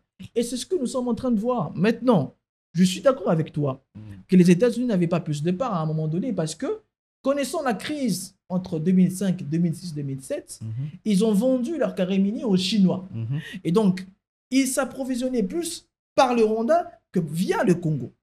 Parce que ces systèmes, quelque part chaotiques, les avaient échappés. Merci. Parce que les chaos n'étaient pas assez contrôlés. Merci de revenir. Et ces chaos a profité à l'oligarchie congolaise, via justement la famille Kabila, qui a donné plus de marché aux Chinois, espérons avec eux concevoir le pouvoir. Puis par après, les Américains décidant rentrer sur notre territoire, vient maintenant par un deal minier. Je suis totalement d'accord. Je suis content que tu abordes la question. Je veux qu'on parle. En tout cas, ceux qui nous suivent, donnez-nous du temps parce que c'est très important ce qu'on est en train de dire ici. Je voudrais qu'on aborde la question de l'approvisionnement par le Rwanda. Pourquoi le Rwanda? Pourquoi la Chine, le Qatar, les États-Unis, tout le monde va au Rwanda pour s'approvisionner? On va y arriver. Et aussi, deuxièmement, pourquoi est-ce que j'étais emmené dans ces débats-là? Parce que je voulais comprendre une question ultime. Est-ce qu'on peut avoir l'espoir d'une paix avec demain la présence économique américaine? Est-ce que les Américains feront l'économie, comme tu dis, dans la logique capitaliste, dans la guerre, ou vont-ils avoir l'intérêt d'avoir la paix pour un deal beaucoup plus fructueux? Bon, comme tu l'as dit, l'émission recommande l'objectivité, en effet, la lucidité et la froideur. On a deux scénarios. Les premiers scénarios, c'est que Trump veut quand même stabiliser la situation pour avoir les minéraux congolais beaucoup plus paisiblement. Parce qu'il faut légitimer et légaliser, c'est ce qu'on appelle légalisation et légitimation du pillage, par une certaine stabilisation. Et puis, il y a en face de lui un Rwandais qui n'est pas totalement d'accord aussi. Même si cet accord profite beaucoup au Rwanda, il faut dire les choses très clairement, mais les Rwandais poursuivent aussi un but idéologique. C'est que les Kivu nous appartient, on doit les récupérer, on doit les gérer totalement via l'M23. Il se peut que Trump puisse un jour se lever et dire bah, Kagame, tu as quand même commis beaucoup de crimes, on va écarter cette possibilité de la guerre, on stabilise la situation et puis on avance. Ça peut arriver, parce que en géopolitique, on n'exclut pas les scénarios. On prend tous les scénarios possibles. Le deuxième scénario, c'est que parce que cette situation peut plaire à certains, peut profiter à certaines personnes, à une certaine frange de la population qui a subi la guerre pendant très longtemps, mais ça ne corrobore pas ou ça n'entre pas en corrélation avec notre destin de puissance. C'est ça le problème. Parce que pour les gens qui pensent que le Congo doit être géré comme une boutique, ça veut dire qu'on est un pays simple, un pays normal, parce que pour moi, le Congo n'est pas un pays normal. Pour ceux qui pensent que le Congo est un pays normal, c'est un bon deal. Ça peut apporter une certaine stabilité. Ça veut dire qu'on peut arriver à la paix. On peut. Les États-Unis peuvent éteindre les M23, par exemple. C'est très compliqué. Pourquoi? Parce qu'il y a une logique locale. Une logique locale qui sous-tend que les Banyamulenge sont des Congolais. Ah oui, vous pensez que ce n'est pas des Congolais?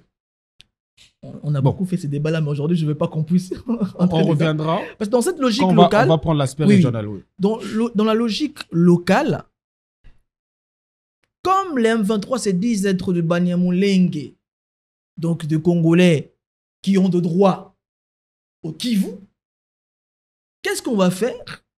Ils peuvent, d'une certaine manière, laisser la gestion du Kivu aux Banyamulenge, minoritaires, comme ils le font partout dans le monde. Donc, on prend une minorité, on la propulse, puis on lui donne plus de pouvoir. Et donc, cette situation n'est pas... Donc, j'ai raison pour laquelle j'ai dit, dans tous les cas, nous serons perdants. Parce qu'en réalité, nous avons vocation à devenir une puissance mondiale. Et un pays qui a vocation à devenir une puissance mondiale ne doit pas accepter d'être sous tutelle d'un autre État. C'est ce que je ne veux pas.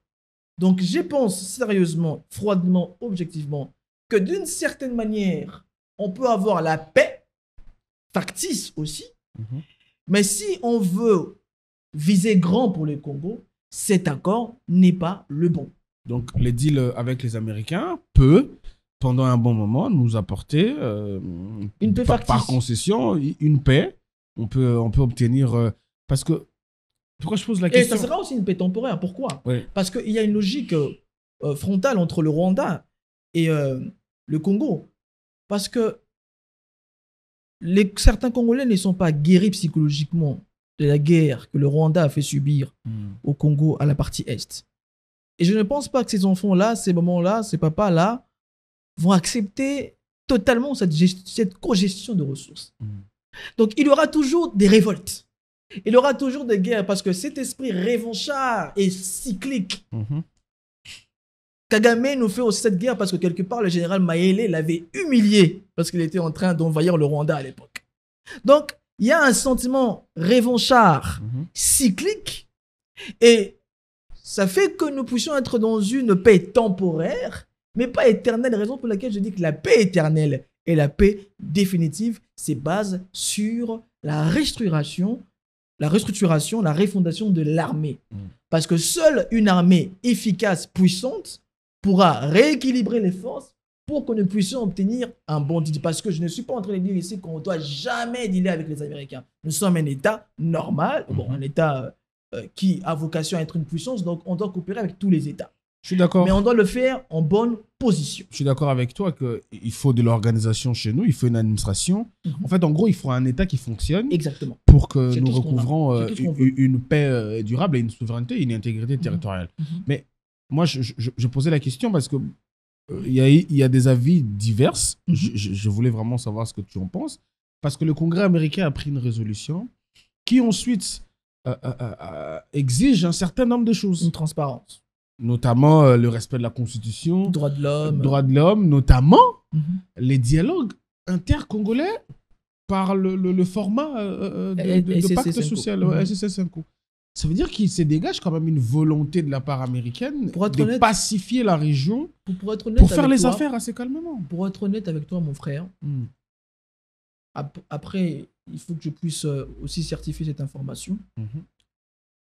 Ces 50 parlementaires démocrates ont été quelque part appuyés par une frange de l'opposition.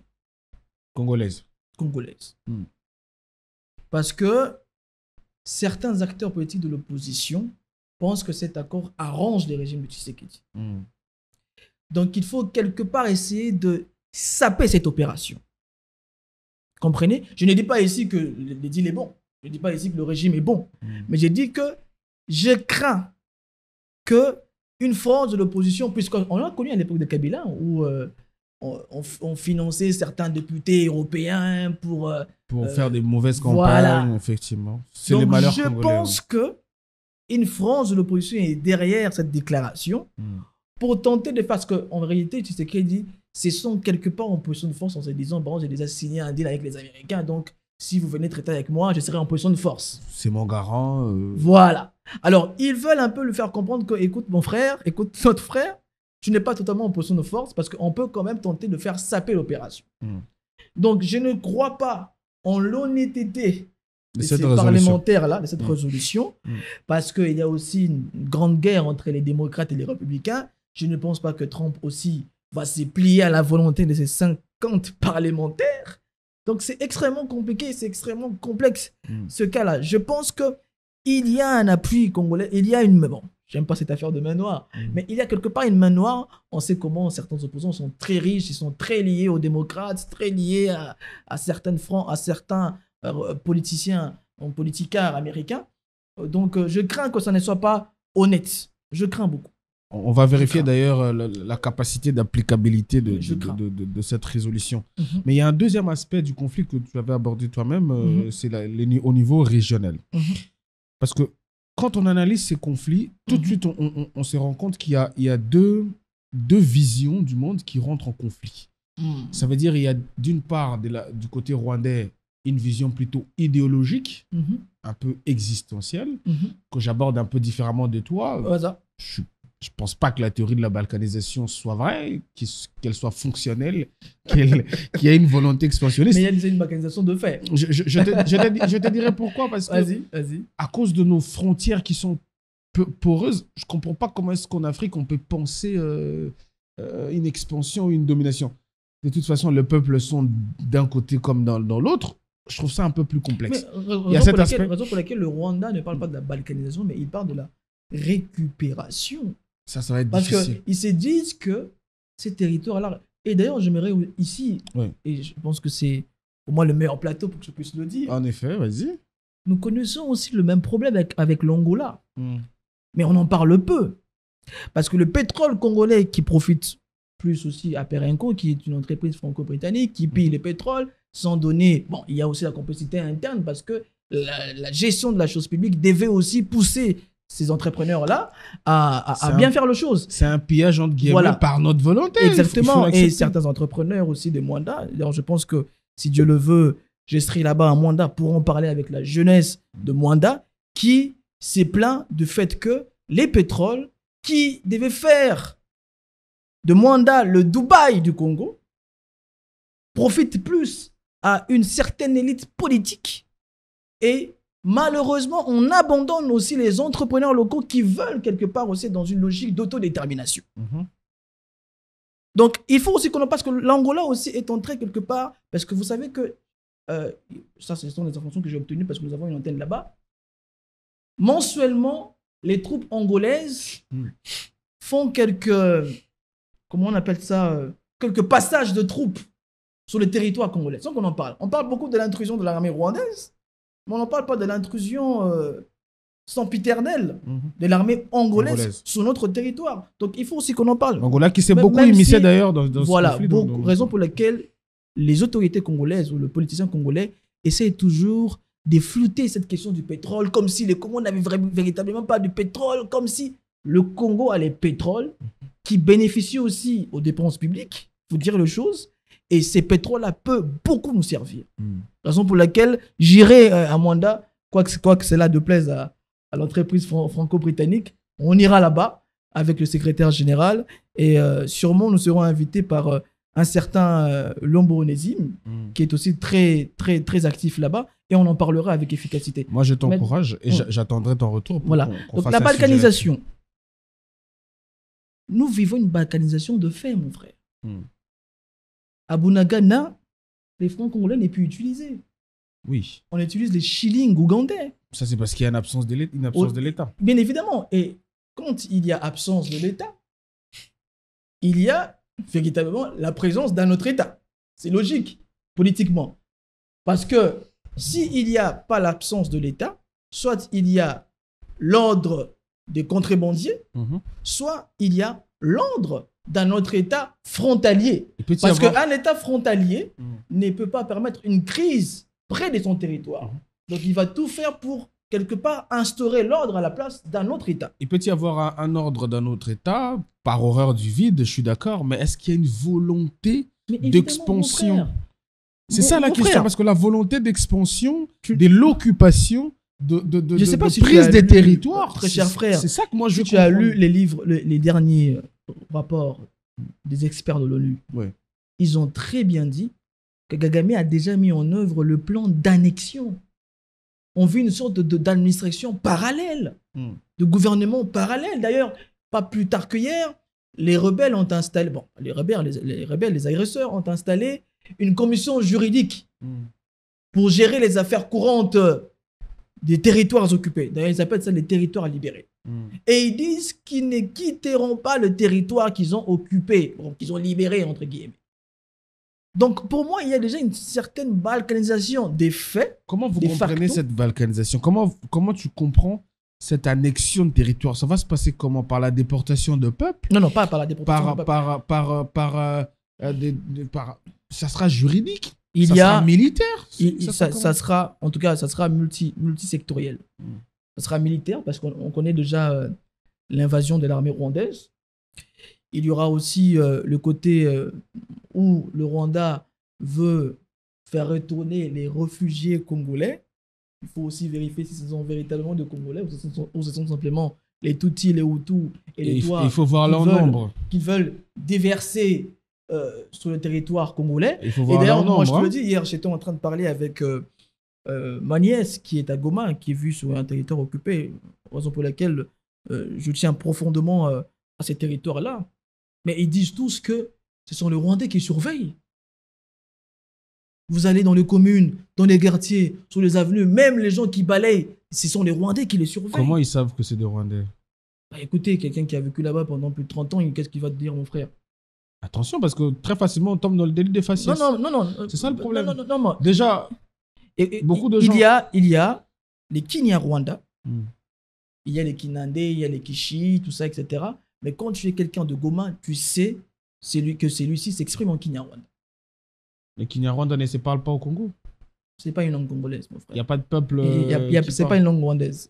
J'aimerais bien. Comment tu démontres ça? J'aimerais bien rejoindre Mouyaya, mais ce n'est pas une langue. Mais comment tu démontres? En fait, la question, c'est comment tu démontres mais ça? mon frère. Comment tu m'expliques, pardon, hein, mais comment tu m'expliques que depuis 1885, nous avons des frontières poreuses et qu'il n'existe pas une déportation des peuples rwandais au Congo? Mon frère, c'est comme si qui s'y sont installés, qui y vivent, Comment tu expliques ça? C'est comme si notre charmant caméraman qui est ici, qui nous dit que bon, j'installe ma famille en Europe, on est à Paris, on crée une petite communauté, et cette communauté s'exprime chaque jour en lingala, et ben 50 ans après, 100 ans après, on dit que le lingala est une langue française. C'est pas raisonnable. Ça tombe sur le sens. Pourquoi? Oui.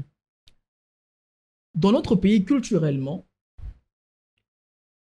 une tribu est liée à une langue.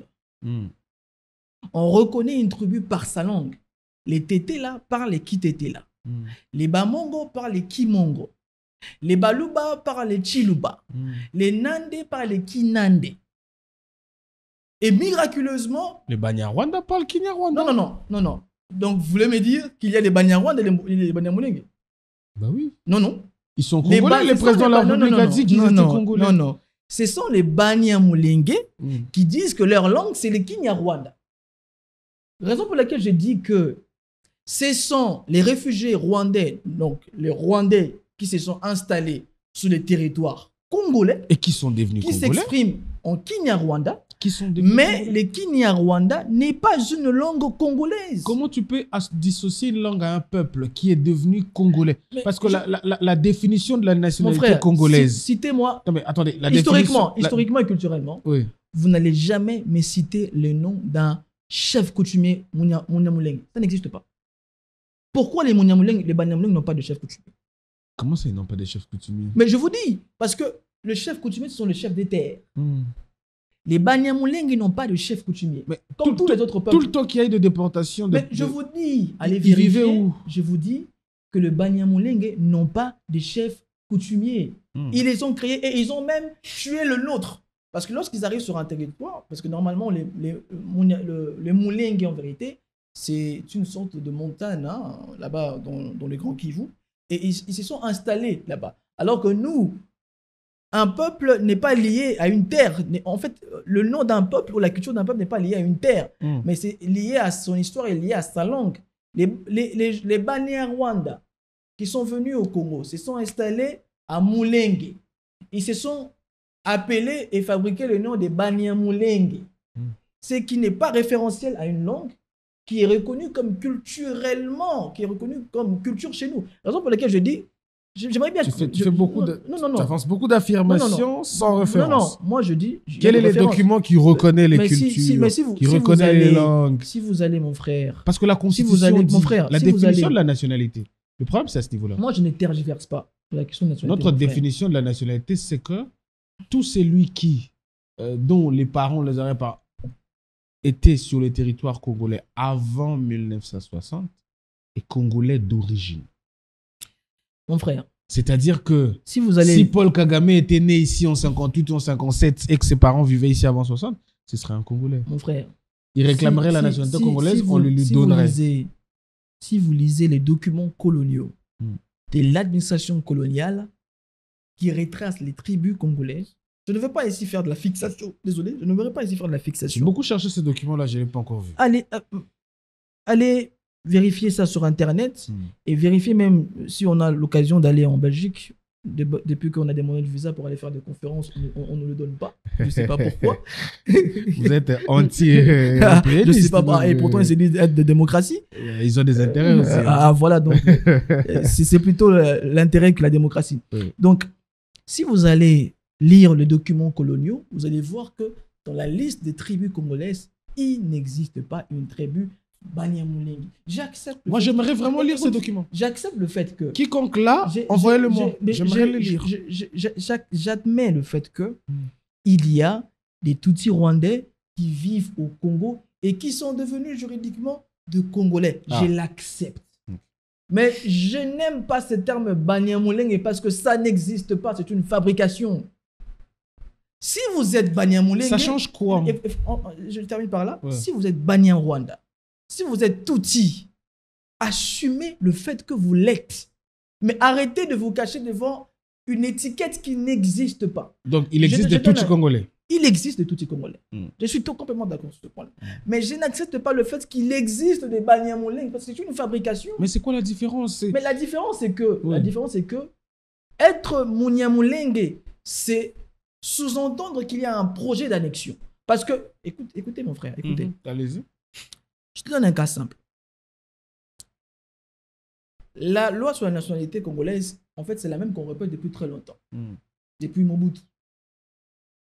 Pourquoi, s'ils étaient réellement des Congolais depuis l'époque coloniale, pourquoi, comment il s'appelle encore Bisengimana. Pourquoi Bisengimana avait demandé à Mobutu de donner collectivement la nationalité zaïroise à ses prétendus Banyamulenge? Pourquoi? Je peux comprendre, non? Parce qu'à l'époque, il s'est posé un problème. Bah oui, il s'est posé un problème en termes de date limite. Non, mon frère. Vous vous rappelez de ces débats-là? Mon frère, si vous à l'Assemblée nationale et tout ça. Si vous êtes Congolais, si vous vous reconnaissez en tant que Congolais, aux Zaïrois à l'époque, pourquoi vous demandez à un chef d'État de vous donner collectivement je viens de te dire. Et pourquoi aussi? Parce que je ne veux pas qu'on insulte l'intelligence de Mobutu. Bon, on peut le reprocher beaucoup de choses. Qu'on insulte l'intelligence de Mbanda, les notables de l'époque, qui ont eu l'intelligence après de retirer collectivement cette nationalité. On doit interroger. Je ne veux pas qu'on soit simplement dans les Tutsis, tout ça. Pourquoi? Même Tshisekedi, le père à l'époque, pendant les débats dans la conférence nationale souveraine, avait révoqué cette idée. C'était même les opposants congolais à l'époque qui avaient demandé au président Mobutu, attention, c'est dangereux, retirer collectivement la nationalité zaïroise et laisser ces choix, de manière individuelle. Individuellement. Donc, on ne doit pas insulter l'intelligence de ceux qui nous ont ascendés. Je pense qu'ils avaient une raison de le faire. Et je ne pense pas que s'ils étaient vraiment véritablement de Congolais. Bon, j'aime pas aussi c'est ça le problème. Si ça existe ou pas. C'est ça le problème. Quand vous dites véritablement des Congolais, qu'est-ce que ça veut dire? Véritablement de Congolais, qu'est-ce que ça veut dire? Parce que nous sommes faits de peuples qui viennent tous d'ailleurs. Je sais que ces débats n'arrangent pas les panafricanistes. Parce que notre but, c'est de démonter les frontières. Mais il faut reconnaître un fait politique. Et je pense que tu en parlais, c'est la réelle politique. La réelle politique est que tous les pays africains sont des produits de la conférence de Berlin. C'est d'abord un fait. C'est une réalité politique. Bien sûr. Le Kenya n'acceptera pas que les Congolais se lèvent un bon matin, se réfugient au Kenya, puis 30 ans, 50 ans après, dire qu'ils sont Kenyans. Ils n'accepteront pas cela. Nous attendons le jour où nous aurons le panafricanisme institutionnel fédéral, où nous allons faire sauter les frontières. C'est là qu'on pourra dire que tout le monde est africain, pas congolais, pas un truc. Mais tant qu'on n'aura pas encore mis cela en œuvre, et il y a des gens qui sont congolais depuis 1885, puis il y a des gens qu'on a amenés sur le territoire congolais pour travailler, qui sont devenus congolais. Parce qu'il faut aussi... Il y avait aussi des complexités géopolitiques et historiques à l'époque, parce qu'à l'époque, Rwanda-Urundi a été occupé par l'Allemagne. Ensuite, remis sous la tutelle de la Belgique. Donc, il y a toujours eu des complexités s'agissant... C'est comme ça que j'ai dit, ce débat de l'identité est complexe. Raison pour laquelle je dis que je n'admets pas. Et tu sais qu'il y a Laurent Nkunda, qui est pourtant l'un des plus grands fervents défenseurs de Banyamulenge. Il a lui-même dit dans une interview, ceci à le vérifier, que les Banyamulenge sont des Rwandais complexés. C'est pas moi qui le dis, c'est Laurent Nkunda qui le dit. C'est pas moi qui a inventé cela. Laurent Nkunda, qui a mené la guerre pour les Banyamulenge, a dit que les Banyamulenge sont des Rwandais complexés. Donc, j'ai dit que J'accepte le fait qu'il y a des Tutsis congolais. J'accepte le fait qu'il y a même des Hutus congolais, qu'il y a même des Ima congolais. Mais je ne suis pas d'accord du fait qu'on puisse créer, fabriquer une tribu factice pour porter un projet politique. Puisque je le dis aussi, lorsque le Banyamulenge avait compris que Mobutu était en train d'hésiter, qu'est-ce qu'ils avaient fait à l'époque? Ils avaient écrit une lettre au Conseil de sécurité de l'ONU pour demander au Conseil de sécurité de l'ONU de leur donner un territoire, un État. Donc, quelque part, il y a un projet cynique. Je ne dis pas que je n'essentialise pas en disant que tous les Banyamulenge sont des proxys rwandais, des expansionnistes, mais je pense qu'il y a une oligarchie, entre guillemets, Munyamulenge, qui tente justement de répondre à l'agenda de Paul Kagame. Et ça, il faut le dire. On est en train d'arriver à la fin. On ne peut pas prendre beaucoup de temps non plus. Ça reste de la télé quand même. Mais c'est très intéressant le débat qu'on a. Je pense qu'on va faire peut-être une deuxième émission là-dessus pour parler de la question de l'identité congolaise. Et je salue mon frère Kalenga qui... Willy Kalenga, vous dit quel Kalenga? Ah, ok, d'accord. J'ai compris. Ah oui, on te salue. On te salue, Kalenga, d'où tu es. Je ne sais pas si tu as la possibilité de nous regarder. Même si certains ne comprennent pas. Effectivement, mais on pense en toi. Ton rapprochement avec... bon, bref. On pense en toi. Je donne la parole à qui il veut. Je donne la parole à qui il veut. Salut.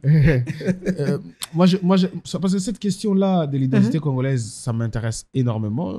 Tu reviendras peut-être, si tu le veux bien, pour qu'on reste là-dessus, qu'on se prépare très bien, qu'on ait... Ouais. Parce que moi, je ne comprends pas. La question des identités en Afrique...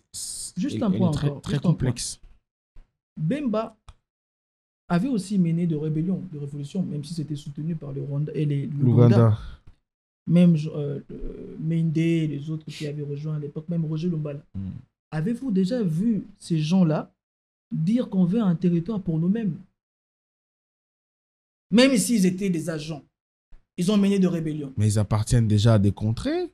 Raison pour laquelle je dis que c'est simplement une certaine oligarchie, Munyamulenge, qui veut faire de cette question un projet politique.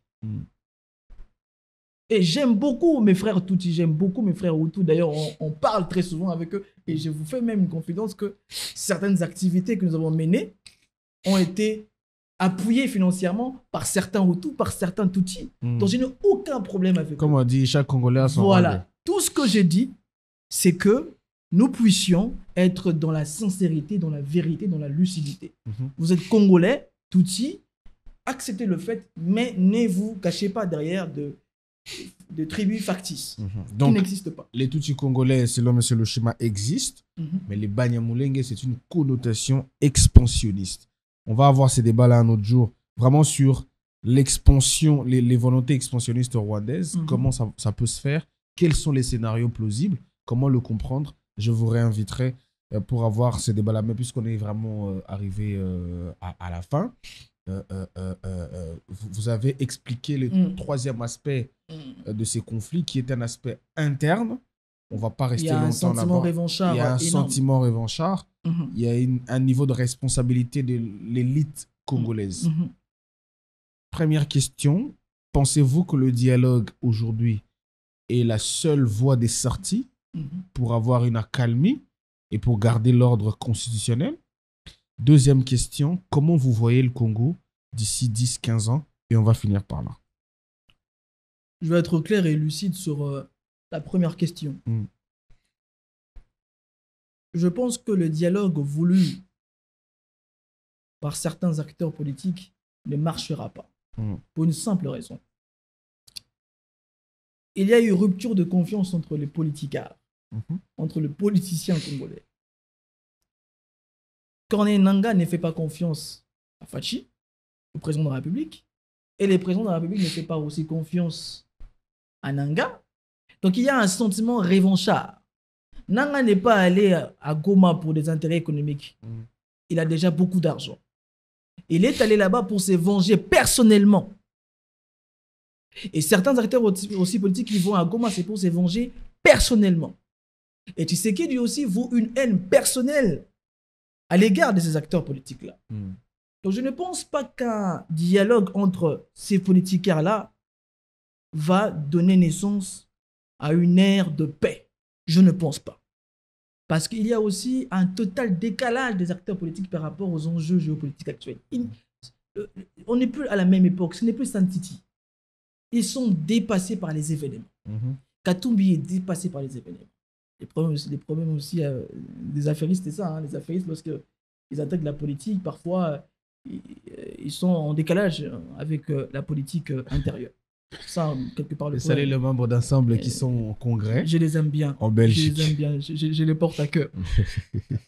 Vous comprenez très bien que il y a un décalage, un déphasage avec les réalités actuelles et les acteurs qui sont justement, qui font partie de cette réalité politique, c'est vous un sentiment revanchard. C'est totalement impossible. Nanga n'acceptera pas de venir à Kinshasa parce qu'il sait que tu sais qu'il peut bien se lever un bon matin et puis l'arrêter. C'est très compliqué. Que faut-il faire? Voilà. Et c'est un message que j'adresse au chef de l'État. C'est un message que j'adresse à la ministre de la Justice. Je ne sais pas, au ministre de la Justice, c'est une femme? Non, c'est un homme. Donc je répète en disant que c'est un message. C'est un message que j'adresse au chef de l'État, au ministre de la Défense, à la ministre des Affaires étrangères et à la ministre de la Jeunesse. C'est aussi un message que j'adresse à l'opposition. Le Congo est au bord du cratère. Nous sommes au bord de l'implosion, de l'explosion. Tout mouvement brutal, tout mouvement brusque va embraser le pays. Insurrection, comme certains le disent, certains sont des révolutionnaires de salon, mais lorsqu'il s'agit de descendre dans la rue, ils ne le font pas. Non, on l'a fait. Mais avec lucidité, on comprend que tout acte brutal aujourd'hui et brusque va embraser le pays. Et personne n'y gagnera. Ceux qui gagneront, ce sont les Américains et les Rwandais, parce que cette situation les profite déjà. Ce que je propose, parce que la différence entre M. Kabila et Félix Tshisekedi, c'est que M. Kabila a déjà dirigé. M. Tshisekedi, il lui reste encore 3 ans. Donc, il peut être dans une logique de se mettre en contact avec la volonté populaire. Raison pour laquelle nous proposons l'alternative au dialogue, la mise en place d'un cadre que nous appelons laboratoire d'intelligence stratégique, conseil d'intelligence stratégique, qui va réunir les scientifiques congolais, les intellectuels congolais, les experts congolais, pour réfléchir sur 5 domaines précis. Le domaine du business, parce qu'il faut récupérer nos richesses et les transformer ici, justement en faisant la promotion des entrepreneurs locaux. Le domaine de la guerre, parce qu'il faut restructurer notre armée. Le domaine de la bonne gouvernance, le domaine de la diplomatie, le domaine de l'éducation de masse.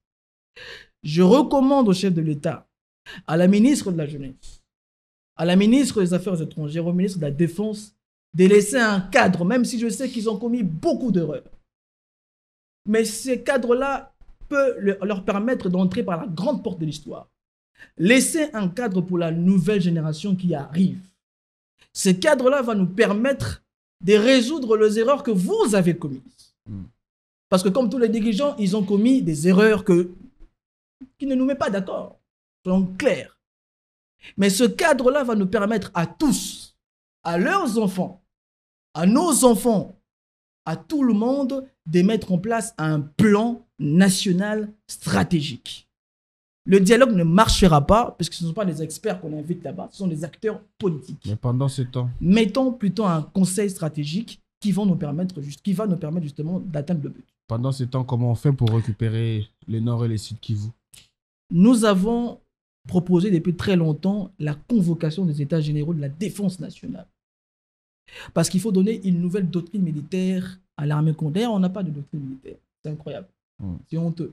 Un pays qui n'a pas de doctrine militaire. Il faut redonner le moyen au service des renseignements militaires.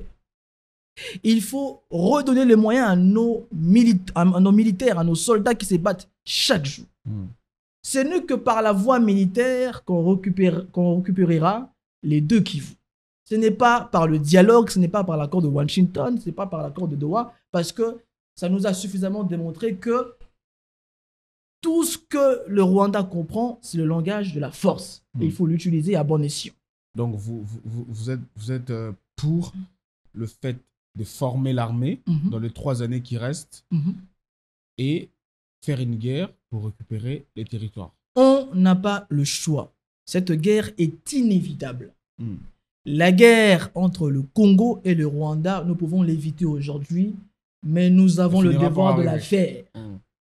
Paul Kagame, il veut notre territoire, il veut nous faire disparaître, il veut commettre ce que j'appelle le congocide, faire disparaître notre façon de vivre, notre identité qui est basée sur les richesses naturelles que nous avons, donc il ne lâchera pas l'affaire. Et face à un militaire, stratège très intelligent, parce que c'est quelqu'un de très brillant, ne l'oublions pas, il faut que nous puissions mettre en place une puissance de feu. Seule la puissance du feu nous permettra de régler la situation avec les Rwandais. Les États-Unis ne vont pas le faire parce que les Américains n'enverront jamais les militaires américains mourir pour les Congos. Ils ne vont jamais le faire. Les Rwandais peuvent accepter le deal momentanément, mais ils savent que les Congolais ont en eux une angoisse existentielle qui défraie la chronique. On a une certaine fibre patriotique qui revient historiquement et cycliquement. Il sait qu'un jour, il y aura une guerre. Et donc, on doit aussi préparer la guerre en convoquant les États généraux de la défense nationale. Oui, on accepte la situation. C'est la raison pour laquelle je disais, pour terminer, aux Américains et aux Rwandais, ils doivent vraiment retenir que les Congolais ne sont pas bêtes. Ils ne sont pas tous ignorants. On n'a pas tous accepté ces deals. On n'a pas tous accepté l'accord de Doha ou l'accord de Washington. On est simplement plus intelligents et on a décidé d'être dans une logique de stratégie. Nous allons avancer stratégiquement. On n'oublie pas les morts, on n'oublie pas les territoires occupés, les pillages effectués. Et nous sommes en train de réfléchir sur comment nous allons récupérer nos territoires. Et cela va se faire sans cette classe politique ou avec cette classe politique. Ça va se faire avec le président de la République ou sans le chef de l'État en place.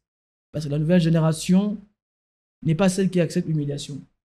On n'accepte pas une situation honteuse. On n'accepte pas le piétinement de notre dignité. On n'accepte pas le fait que certains extrémistes rwandais puissent matraquer, maltraiter, frapper, fouetter nos frères chaque jour. On n'accepte pas cela. On n'est pas bêtes. On a juste adopté la stratégie et on va se relever. Et le chef de l'État, c'est à lui d'assumer cette responsabilité. S'il veut entrer par la grande porte de l'histoire, il doit laisser un cadre aux jeunes, à la nouvelle génération. S'il ne le fait pas, malheureusement, il sera mentionné comme on mentionne aujourd'hui Kasavubu. Ah, on a connu un président Nkongo qui disait que, il disait dans un discours avec le roi Baudouin, il disait qu'est-ce qu'il disait? Que le Congo est l'œuvre du génie. Du roi Léopold. C'est tout ce qu'on retient de lui, un président peureux. Et je sais que le président, le président Tshisekedi est culturellement louba. J'aimerais quand même qu'il porte cet orgueil national, qu'il donne une hauteur, une grandeur à cette tribu-là, à cette façon de réfléchir, à cet orgueil, une autre dimension beaucoup plus visionnaire, à ces sentiments d'orgueil. Je pense que ça ira. Et je demande aussi à cette ministre de la Justice, de la Jeunesse, qu'on a beaucoup critiqué aussi, elle a le devoir de laisser un cadre. Je sais que c'est une pasteur, qu'elle a une église, que c'était aussi une jeune ambitieuse, qu'elle veut aussi entrer dans l'histoire. Elle doit aussi saisir cette opportunité. Si elle veut entrer dans l'histoire, ceux qui entrent dans l'histoire, ce sont ceux qui laissent un cadre. De Gaulle a laissé un cadre pour les Français. La 5e République. Voilà. Theodore Roosevelt a laissé, bon, même si on peut critiquer la Société des Nations, l'idéologie. Staline a laissé un cadre. De grandes personnes laissent des cadres. Laisser un cadre pour permettre à la nouvelle génération d'atteindre l'objectif de la reconquête de notre souveraineté. Merci beaucoup, Fortify Lushima, d'avoir été le nôtre. Merci pour cette discussion. Je pense que les services ont suivi. J'ai l'impression ces derniers temps, on a l'impression que Laissez-nous parler. On ne fait que parler. On ne porte pas d'armes. Je les aime beaucoup, les services. Voilà. Raison pour laquelle je demande qu'on puisse donner plus de moyens à nos services de renseignement. Effectivement. Qu'ils nous lâchent un peu, qu'ils étudient plus la personne de Kagame au lieu d'étudier Massimbo ou les autres panafricanistes qui se battent. Il faut un travail de qualité. Je pense qu'il faut juste une vision politique pour orienter ça. Je pense qu'ils n'ont pas ça. Qualifiés. Donc j'ai dit, c'est pas eux. Il faut une vision parce que c'est des gens au service de l'État. Ouais. Il faut une vision d'État. Ils font que leur travail, ils font que ce qu'on leur demande. Donc ils suivent une vision d'État. Merci à toi, franchement, d'être venu. J'ai beaucoup apprécié. On a pris un peu plus de temps que d'habitude. Supportez-nous. Les matières étaient abondantes et il était très important qu'on les aborde un peu toutes. Quoi qu'on n'ait pas, on a survolé certaines, on n'a pas parlé de beaucoup de choses. J'avais envie qu'on parle des discussions de Doha. J'avais vraiment envie qu'on parle du dialogue également. On a encore perdu. Hein. Oui, de ce qui se prépare au Sénégal, les opposants qui vont se voir. Comment est-ce qu'on analyse ça politiquement? Mais je pense que c'est une partie remise. On verra dans quelles conditions tu pourras revenir pour aborder la question identitaire et les questions politiques. Mesdames, messieurs, merci parce que vous continuez à nous soutenir, à nous suivre. Un mot pour nous, on n'a que le Congo. L'objectif de ces podcasts, c'est susciter un engagement. Peu importe la nature de cet engagement, il faut que chacun de nous s'engage où il est pour un Congo plus vivable que celui dans lequel nous vivons aujourd'hui. Et surtout à la nouvelle génération. La ministre de la Jeunesse, vous avez été critiqué, cela montre aussi l'intérêt que les gens portent désormais pour l'avenir. Et sachez-le, beaucoup veulent être à sa place. Effectivement, beaucoup veulent être à votre place. Et sachez-le que aujourd'hui, vous êtes à la tête d'un département qui représente essentiellement l'avenir. Au lieu de répondre aux critiques dans les réseaux sociaux, entrez dans une autre dimension, comprenez que les gens ont un intérêt au changement. Le Congo est dans un cycle qui est en train de finir. On a passé 30 ans à tâtonner. Les gens, comme disait Fortifi, il y a une rupture entre le peuple et les politicards. Et donc, nous avons besoin d'un nouveau souffle.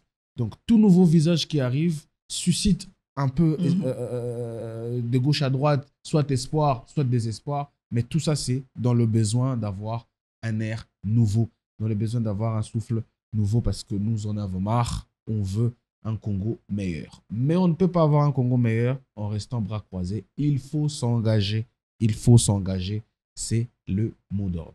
C'était le narratif, mesdames, messieurs. Je vous retrouve très, très prochainement avec un autre invité. Peut-être que Fortifi va revenir, mais nous resterons dans notre ligne éditoriale, la profondeur dans le débat, élever le niveau de débat pour que cela vous édifie en vue que ça nécessite dans vous un engagement, peu importe la nature de ces derniers. Partagez l'émission, ne regardez pas seul. Faites des extraits, hein, faites comme vous avez fait dernièrement, faites des lives TikTok pour discuter sur les questions qu'on a abordées et dites-nous en commentaire ce que vous en pensez. Je vous aime énormément et que Dieu bénisse ce pays et nos familles. À très prochainement.